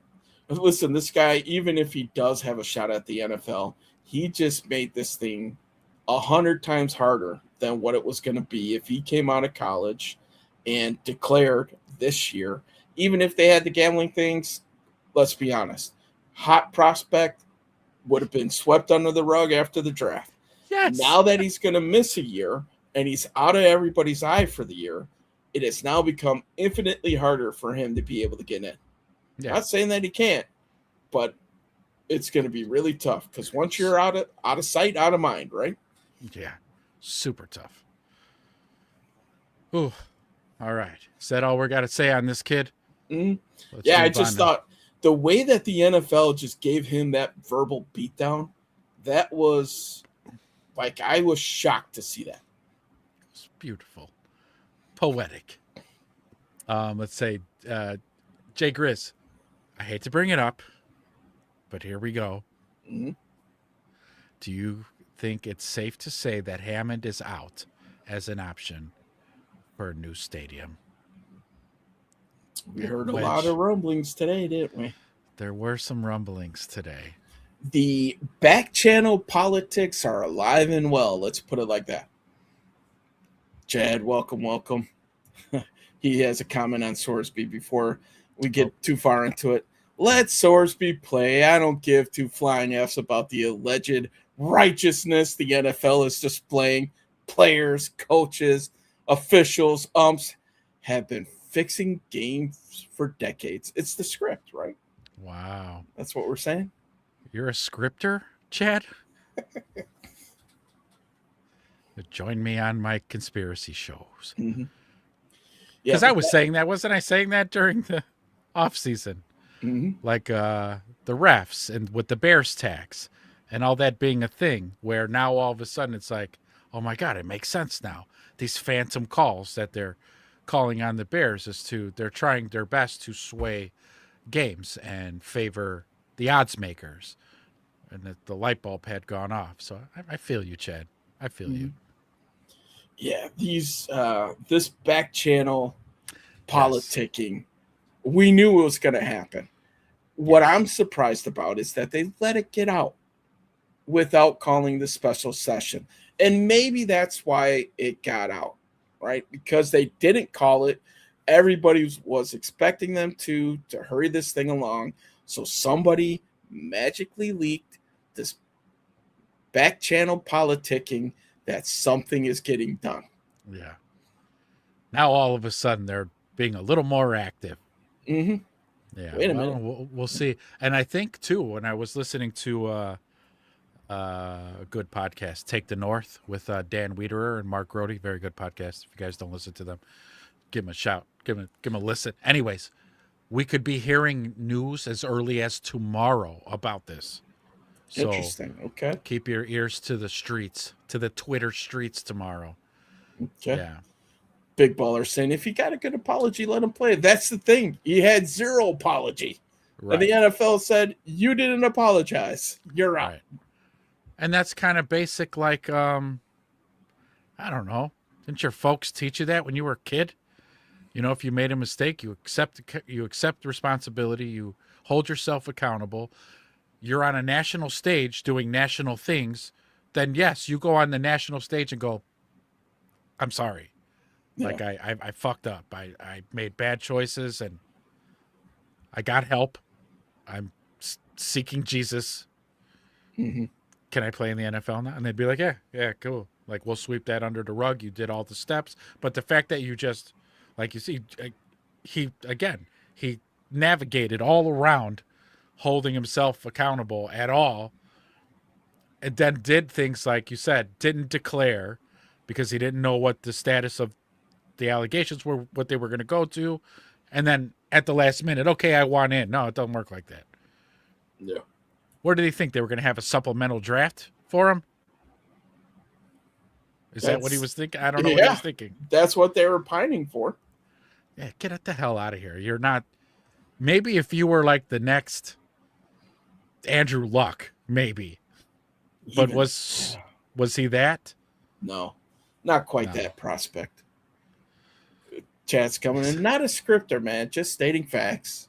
Example, NBA swept Chauncey Billups, Terry Rozier, etc. under fairly quickly at the start of the season. Boy, that story did disappear fairly quickly, didn't it? Yeah. Memory hold real fast. Mm-hmm. All right. So does that mean we think that's it for Hammond now? I was never buying. Yeah. I was never buying Hammond anyways yet, Grizz. Mm-hmm. Even though they came out again with their board of directors and they gave the statement about, oh yeah, we had a meeting and we're going to move forward with Indiana. Me and Wedge were sitting here going, Bullshit. Yeah, right. Bullshit. We're calling. Mm-hmm. So Big I Mike's was pissed, but sorry, buddy. poor Big Mike. And then that's it for the stadium. We'll find out tomorrow. We'll know more tomorrow, hopefully. Big Baller just brings up a good point here too. So speaking on Rome Odunze, he needs to step it up this season because he had a 45% catch rate when the ball was thrown to him. Yeah, no doubt. Yeah. He needs to come back like 180 degrees different than what we saw at the back half of the season last year. Like last episode, I think I might have said something like, I don't know what about his foot was affecting his hands, but when he came back from the foot injury, he didn't look the same, like, at all in any capacity. Like the least he could have did was catch balls, but he dropped a lot.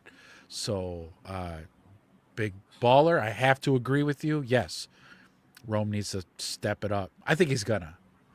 My confidence with Rome is high. I think he's totally gonna ball out of control. Yeah, we're gonna see the yards. Rome all season that we saw in the first 5 weeks. Yeah, I've already penciled him in for 1,000 yards. Big Mike. Sorry. You're good. Show me on the dolly where Illinois politicians hurt you. Bears are coming to Indiana. I'm looking for it. I don't have one. Start pointing at its butt. Their butt hurt. That's what I was gonna do. I was gonna point to they touched me here. It was a bad touch. It was a no zone. But I'm not convinced, Big Mike. I'm not convinced until I see, and this goes for a stadium in Illinois too, though. Ezra, if there's one thing I am, it's going to be consistent. Okay, just as much as I don't believe Hammond, Indiana is going to happen, until I see a shovel going in the dirt in Illinois, it ain't happening in Illinois either. Yeah. So it's all a bunch of this, a bunch of lip service, a bunch of. I think Wedge said it before. It's too many pots, too many hands in the pot, making shit complicated for no good damn reason. Yeah. Then we could trade Rome for a D lineman. I tell you what, Chris. I tell you what. He doesn't live up to his billing this season. That could be a thing. Maybe you might want to look into. But if he doesn't live up to the billing, then what's he's his not trade? worth anything. Yeah. It means he's not going to get a second contract, and then the polls arguments are going to come out. Oh, we should have picked Caleb Williams and Jared Verse, or we should have picked this person instead of Rome, and blah, blah, blah. So, it's coming.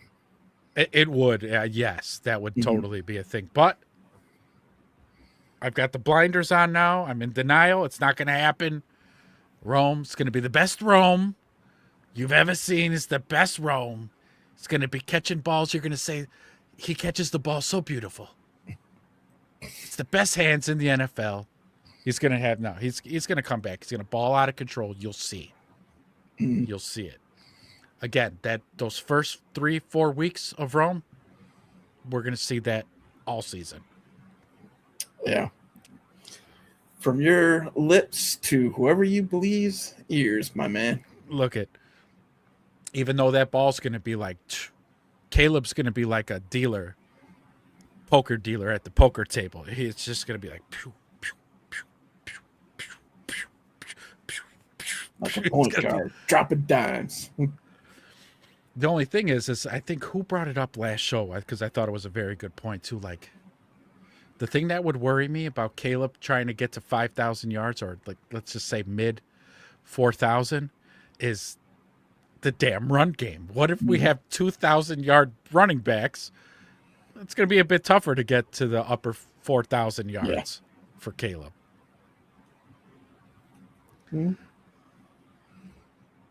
Jay Gris says, "Hey, even the great Jerry Rice had a high drop rate his first couple of seasons in the league. Not saying that Rome is going to be Jerry Rice, but Just saying. Okay. Yeah. Did he really? Jerry Rice had a rough first couple of seasons with ball security, catching the ball. Back then, I don't remember. I don't either. I just remember him just being awesome, and that was it. You definitely would want to be the 49ers in Tecmo Super Bowl. Yes. Oh no, Chad says, "Come on, keeping receipts, my man." I must have a shovel in the ground for my Everything Indiana show. Oh, that's right. Yes. So, just, I don't know. Refresh me. What was the wager? I know that we would rename the show for one episode, but what was it on? If Hammond gets the stadium versus Arlington Heights. Yep. That shovel in the dirt. Yeah. Man, well, I will be in a bad mood that show. Was I drunk when I agreed to this? Maybe. I don't drink while I'm on air. Get like an Indiana flag for your background too, so you could just. Yeah, well, yes, Wedge. It's going to have to be all and yes. Yeah. Ezra won't half measure this. No. It will be. Yeah. Gonna get yourself a Hammond Indiana flag T-shirt too. I might. Yeah. I might just get like a Caleb jersey that just it says Indiana across the top with the duct tape across it. However, I gotta do. My wife, she's a good sewer. She could sew me a patch on there. Oh, that's what it was. Yeah. See, it wasn't just getting the stadium deal done. It was Chad winning the tournament and then having to fight the final boss. Fight. And then if I lose, then yes, that's what it was. Speaking of which, you guys, thanks for hanging out. You guys, hit the like button, hit subscribe if you're new, do all that good stuff. Leave comments. Don't be scared to leave comments even after the video's up, but definitely hit a thumbs up. But we need to start setting these brackets, boys. And I think, again, we were at like 8. And I think for the most part, a lot of you guys are already in the Discord. So then I guess what we'll do is we're going to message in the Discord here probably the next day or two and ask everybody to pony up because we are going to have to spin the wheel, set the brackets, and get everything going. Yeah. Yep. Okay, Grizz says, I'm sorry, I stand corrected. ChatGPT says they didn't track drop rates back then in Jerry's first season. Yeah, but I trust your memory. If you're saying the guy had problems catching the ball, I believe you. Maybe that's why he went through such lengths as catching bricks during practice to toughen up his hands. So that's how he became so great. Was that a folklore or did he really do that? I don't know, man. But, I mean, did Ronnie Lott really cut his finger off because they wouldn't let him play with it? I read his autobiography. That was a true story. That's the thing, huh? Yeah. All right. Unless, of course, there were stories of Wild Bill Hickok that he had told these stories to people, but he embellished a lot so that people thought in the future like his character was much more grandiose. Maybe Ronnie Lott did that, but yeah.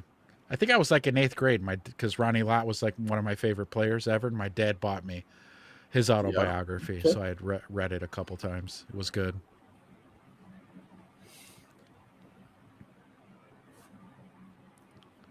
Let's see. Jay Grizz says Rice did, however, explode onto the scene in his second year, and it was on to the moon after that. Yeah, straight into a gold jacket for that guy. Yeah. That's just what his teammates mentioned about him his rookie year. They were all clowning on him. Boy, this boy couldn't catch a cold. Yeah, it ended up being one of the best wide receivers in NFL history. So that's it. Rome could bounce back. He could have a bounce back year. I think he's gonna. Again, maybe if if you're out there playing half injured, you're probably worried about the foot, making cuts, jumping and having to land. You're kind of distracted. You're not thinking, I'm going to come down with this ball. And so he comes back 100%. He's not worried about the foot. He could just play fast.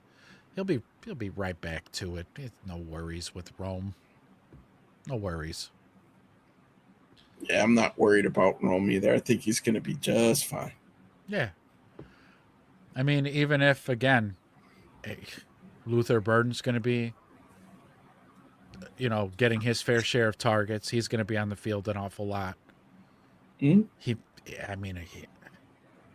He might just take the wide receiver 1 spot. Sounds like it coming out of OTAs, doesn't it? I think it's his job to lose at this point. So, when Rome gets his opportunities, he'll make the best of it. Oh, no. Yes. I'm suffering from HDS.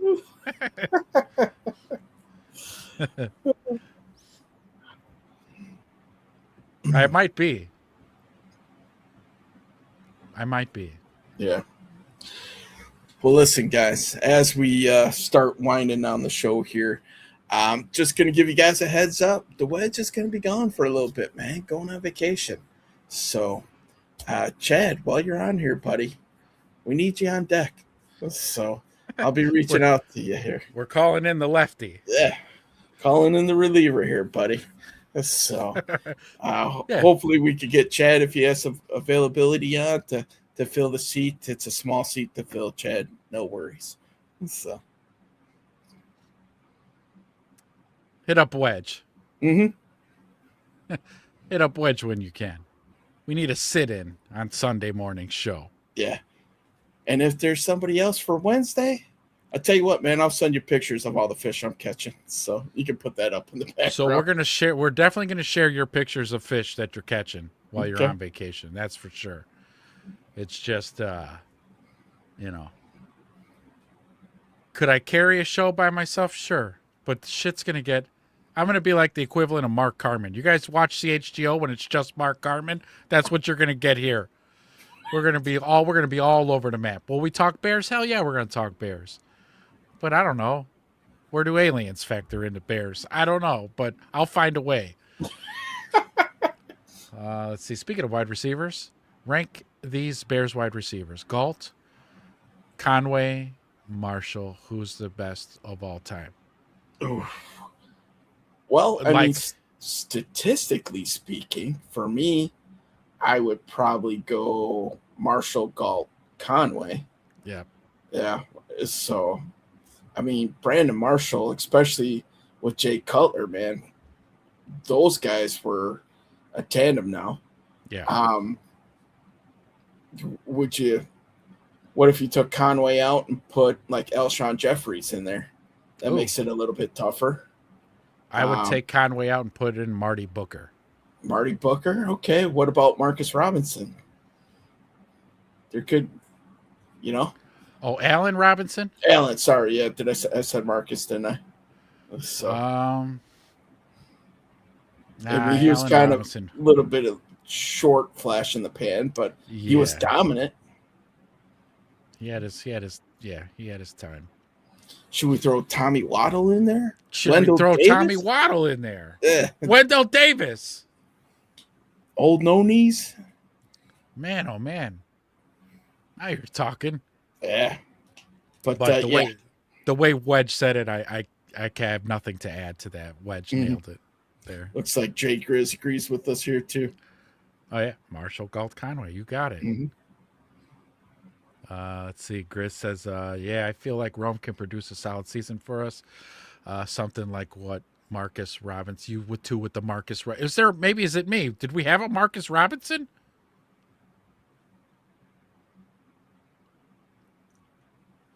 Yeah.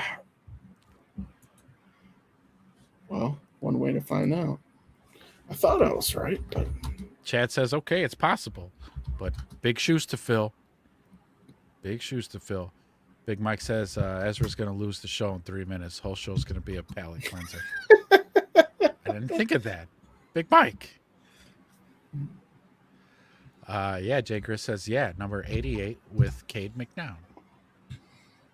You guys forgot about him. I sure did. Not Wedge, though. Wedge did say Marcus Robinson. Hell, I didn't. I was like, Marcus. I know we had Allen Robinson, but... Yeah, because Marcus Robinson had, big breakout year, 84 grabs, 1,400 yards, 9 touchdowns. Damn. Yeah. What year was this? 1999. 99? So, 4 years, 5 years after high school for you. So living under a rock? How many years did he sustain this? The following year, 11 games, 55 grabs for 738, 5 touchdowns, 01 must have been hurt. 5 games, 23 grabs, 269. Okay. His final season was Chicago, 16 games, 21 grabs for 244. So, it was short-lived. Super flash in the pan. Yeah. I wouldn't even say his name with those other names, Grizz. I wouldn't even utter his name with those names that were given, with the likes of Galt and Tommy Waddle. What about the guy who had the greatest catch in Bears history? Who would you define, or what play would you define as the greatest catch of Bears history? I like this. This is a very recent bias for me, but I definitely have somebody in mind who's no longer with the team. Ooh. Are we talking DJ Moore here? Greatest catch of Bears history, defeating the Packers. Are we going that recent here?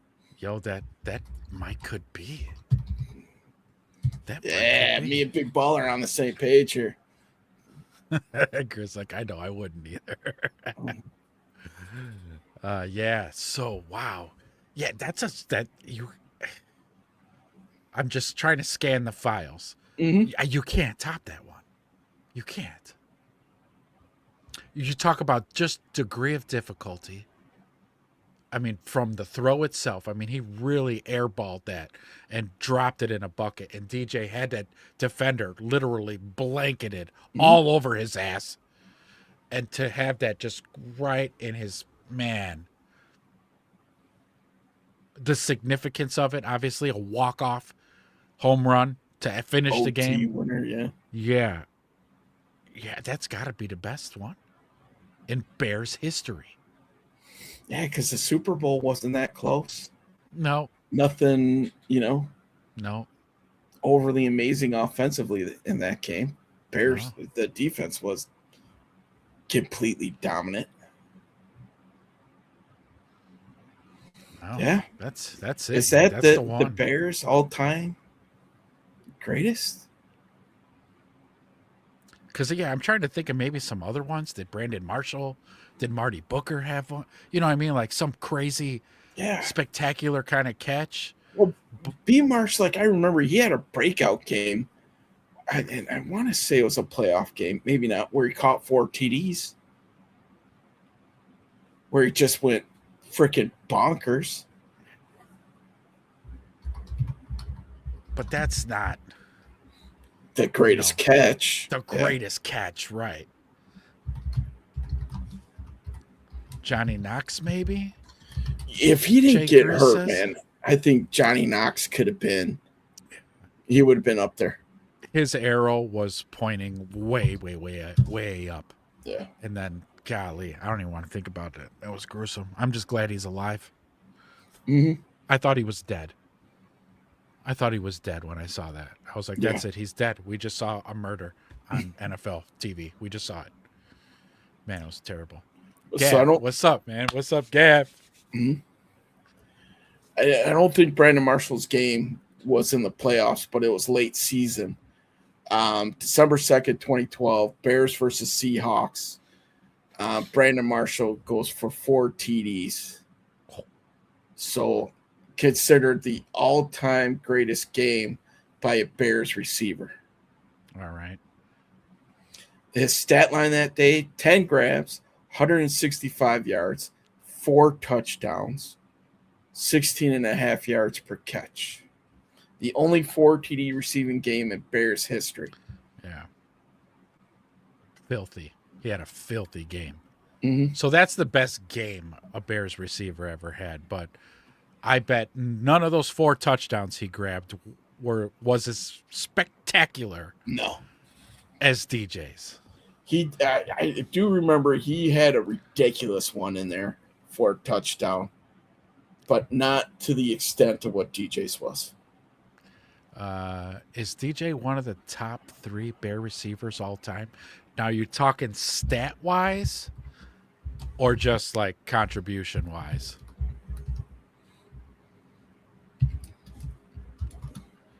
Johnny Knox had a pretty big catch versus the Niners in 2007, I believe. Did Wendell Davis catch the ball first before blowing out his knees? If so, that's the Bears' greatest catch. Yeah, pretty sure he did. Okay, so here we go. You asked, you get it.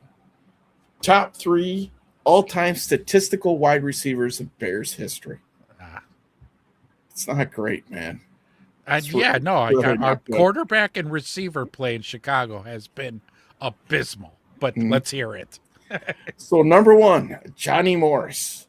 Played from 58 to 67, 356 grabs for 31 TDs, 5,059 all-time Bears receiving yard record holder. Number 2, Harlan Hill. 4,616 receiving yards, played from 54 to 61. This is just effing depressing, to be honest with you. And how many? 226 receptions, 40 touchdowns. Number 3, Alshon Jeffrey. 4,549 receiving yards, played from 2012 to 2016, 304 grabs, 26 touchdowns. Holds the Bears' single-game receiving record at 249. Oof. And then just outside, top 3, Curtis Conway, 4,500 yards. Brandon Marshall, 3,500 yards. And Allen Robinson, 3,150 for yards. Where's DJ on that list? DJ, I brought up his career stats here. Let me just go back up to him. DJ's 3,012 total career yards for the Bears. So he'd be outside of the top 6 for sure, obviously. So then back to Baller's question where he says, is DJ top 3 Bears receiver of all time, just talent-wise? Maybe 3rd behind. I would go, if I had to rank these guys, hearing their names, geez Louise, it's Brandon Marshall,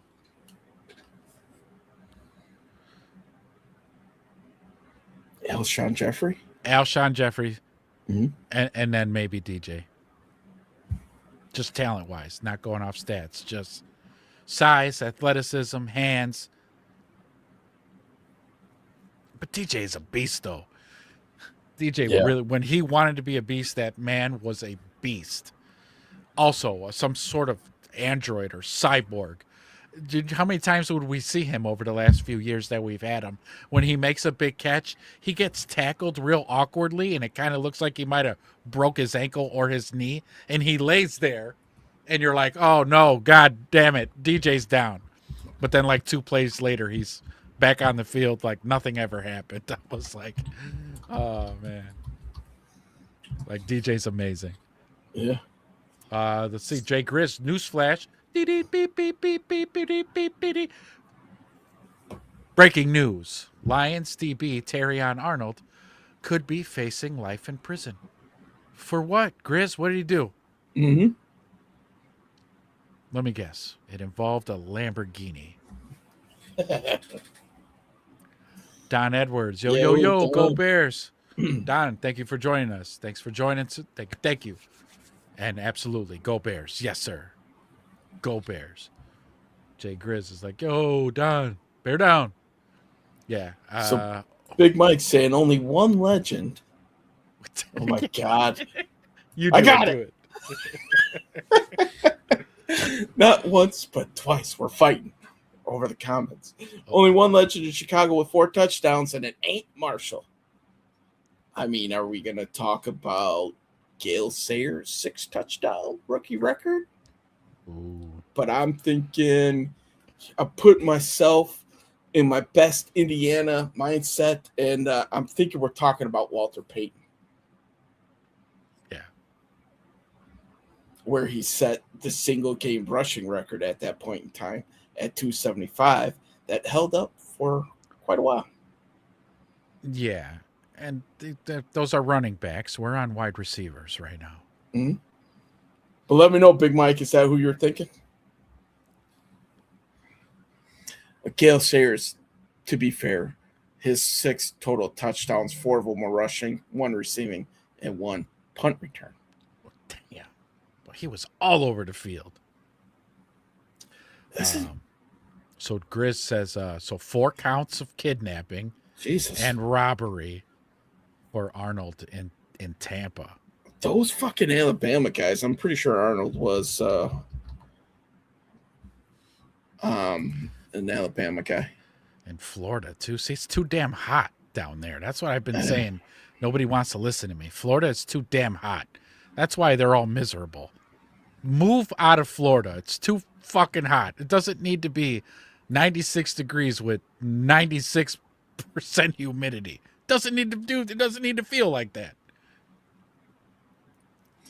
Who's like Terry and Arnold, isn't he like their like all pro safety as well? Probably their best defender outside of Hutchinson on that team. Up. Was. Yes. Allegedly. Mm-hmm. Oh boy, the NFC North boys getting into fucking trouble. Bears, please behave yourselves. Yes. Please behave. I'm talking to you, Luther Burden. Behave yourself.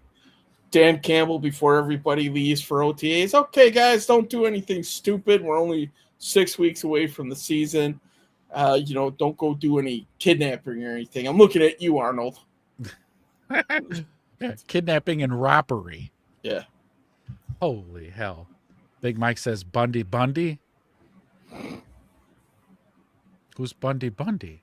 Oh, are we talking about Al Bundy? Is that where this is going? I didn't know Al Bundy played for the pros.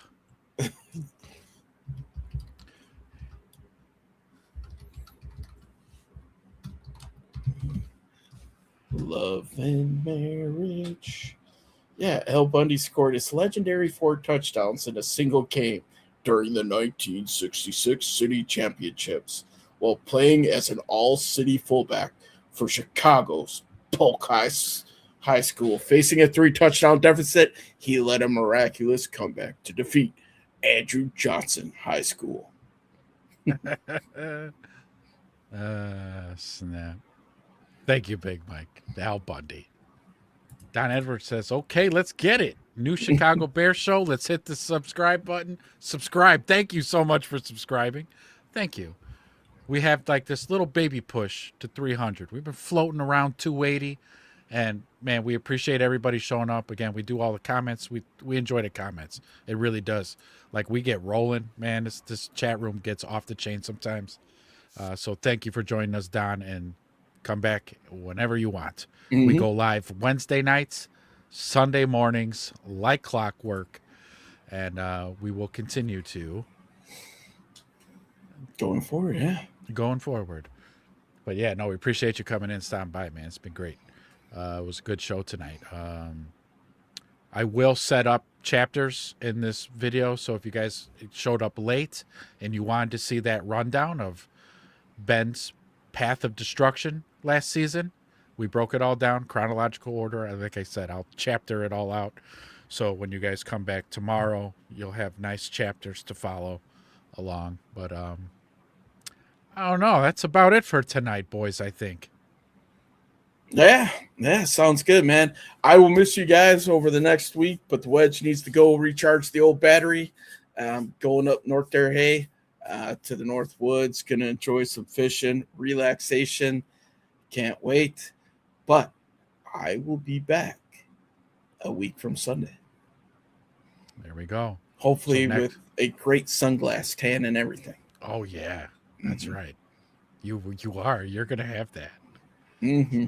You're totally going to have the sunglasses tan. Oh, yeah. Oh, that's awesome. And then, so what? We got a show Sunday, a show Wednesday, where it's going to just be your boy here. I'm going to try to get some guests on.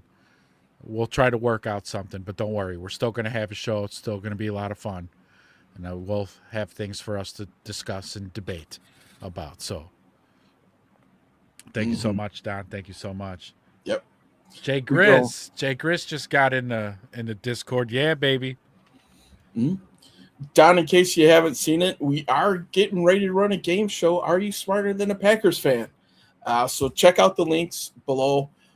Double check our YouTube channel. If you're subscribed, you'll see the stinger for it if you want to know what it's all about. And if you want to get in, join the Discord so that we can get these brackets set up. We need something to get us to some preseason football, man. And the schedule came out. And at the end of July, camp is back in session. So that means we're within weeks of the NFL hitting. I cannot wait. I believe the tracker is under 80 days. So less than 3 months away, boys. Can't freaking wait. All right. Yeah, Jay Grizz, I saw you in there. I gave you a shout out in there. Thank you for joining the Discord. It's going to be a lot of fun, I'm telling you, during the season on Sundays with the games, man, it's going to be nuts in there. But yeah, you guys, before you head on out of here, hit that like button before you guys take off. Just hit the like and be like, see you next time, guys, because we greatly appreciate it. It's been really great, man. You know, let me give a little bit of history just real quick before we get out of here. You guys showing up and hanging out and being in the chat and being so active is why the channel's kind of, like in the last 3 months, it's just really kind of, I don't want to say taking off because we're not viral, but the channel's like steady growing. And I know it's because of you guys showing up. You guys sit and watch the whole show. You're commenting and leaving the thumbs up. So, I mean, we greatly appreciate it. And, you know, let's keep making this thing grow. We're building something here, you guys, all of us together. We're doing this. Big Mike wants that outro song, man. Oh, Wants nice. something to add to his iPod. It's a banger. We'll get that going for you. Yeah, we'll put it up there for you, Big Mike. As we're signing out. Like Romy said, it's one big orgy. That's right. All right, boys. Thank you for joining us. Thank you for hitting the like, subscribe. Thank you for joining our community. We love you guys. Love interacting with you. Listen, this is what we do, man. So if you have friends that you want to bring into the family, we'll welcome them with open arms, and we'll go from there. So until then, bear down, peace out, enjoy, and I will see you guys a little bit over a week. We'll see you later, Wedge. Have a great vacation, Wedge. Oh, I will.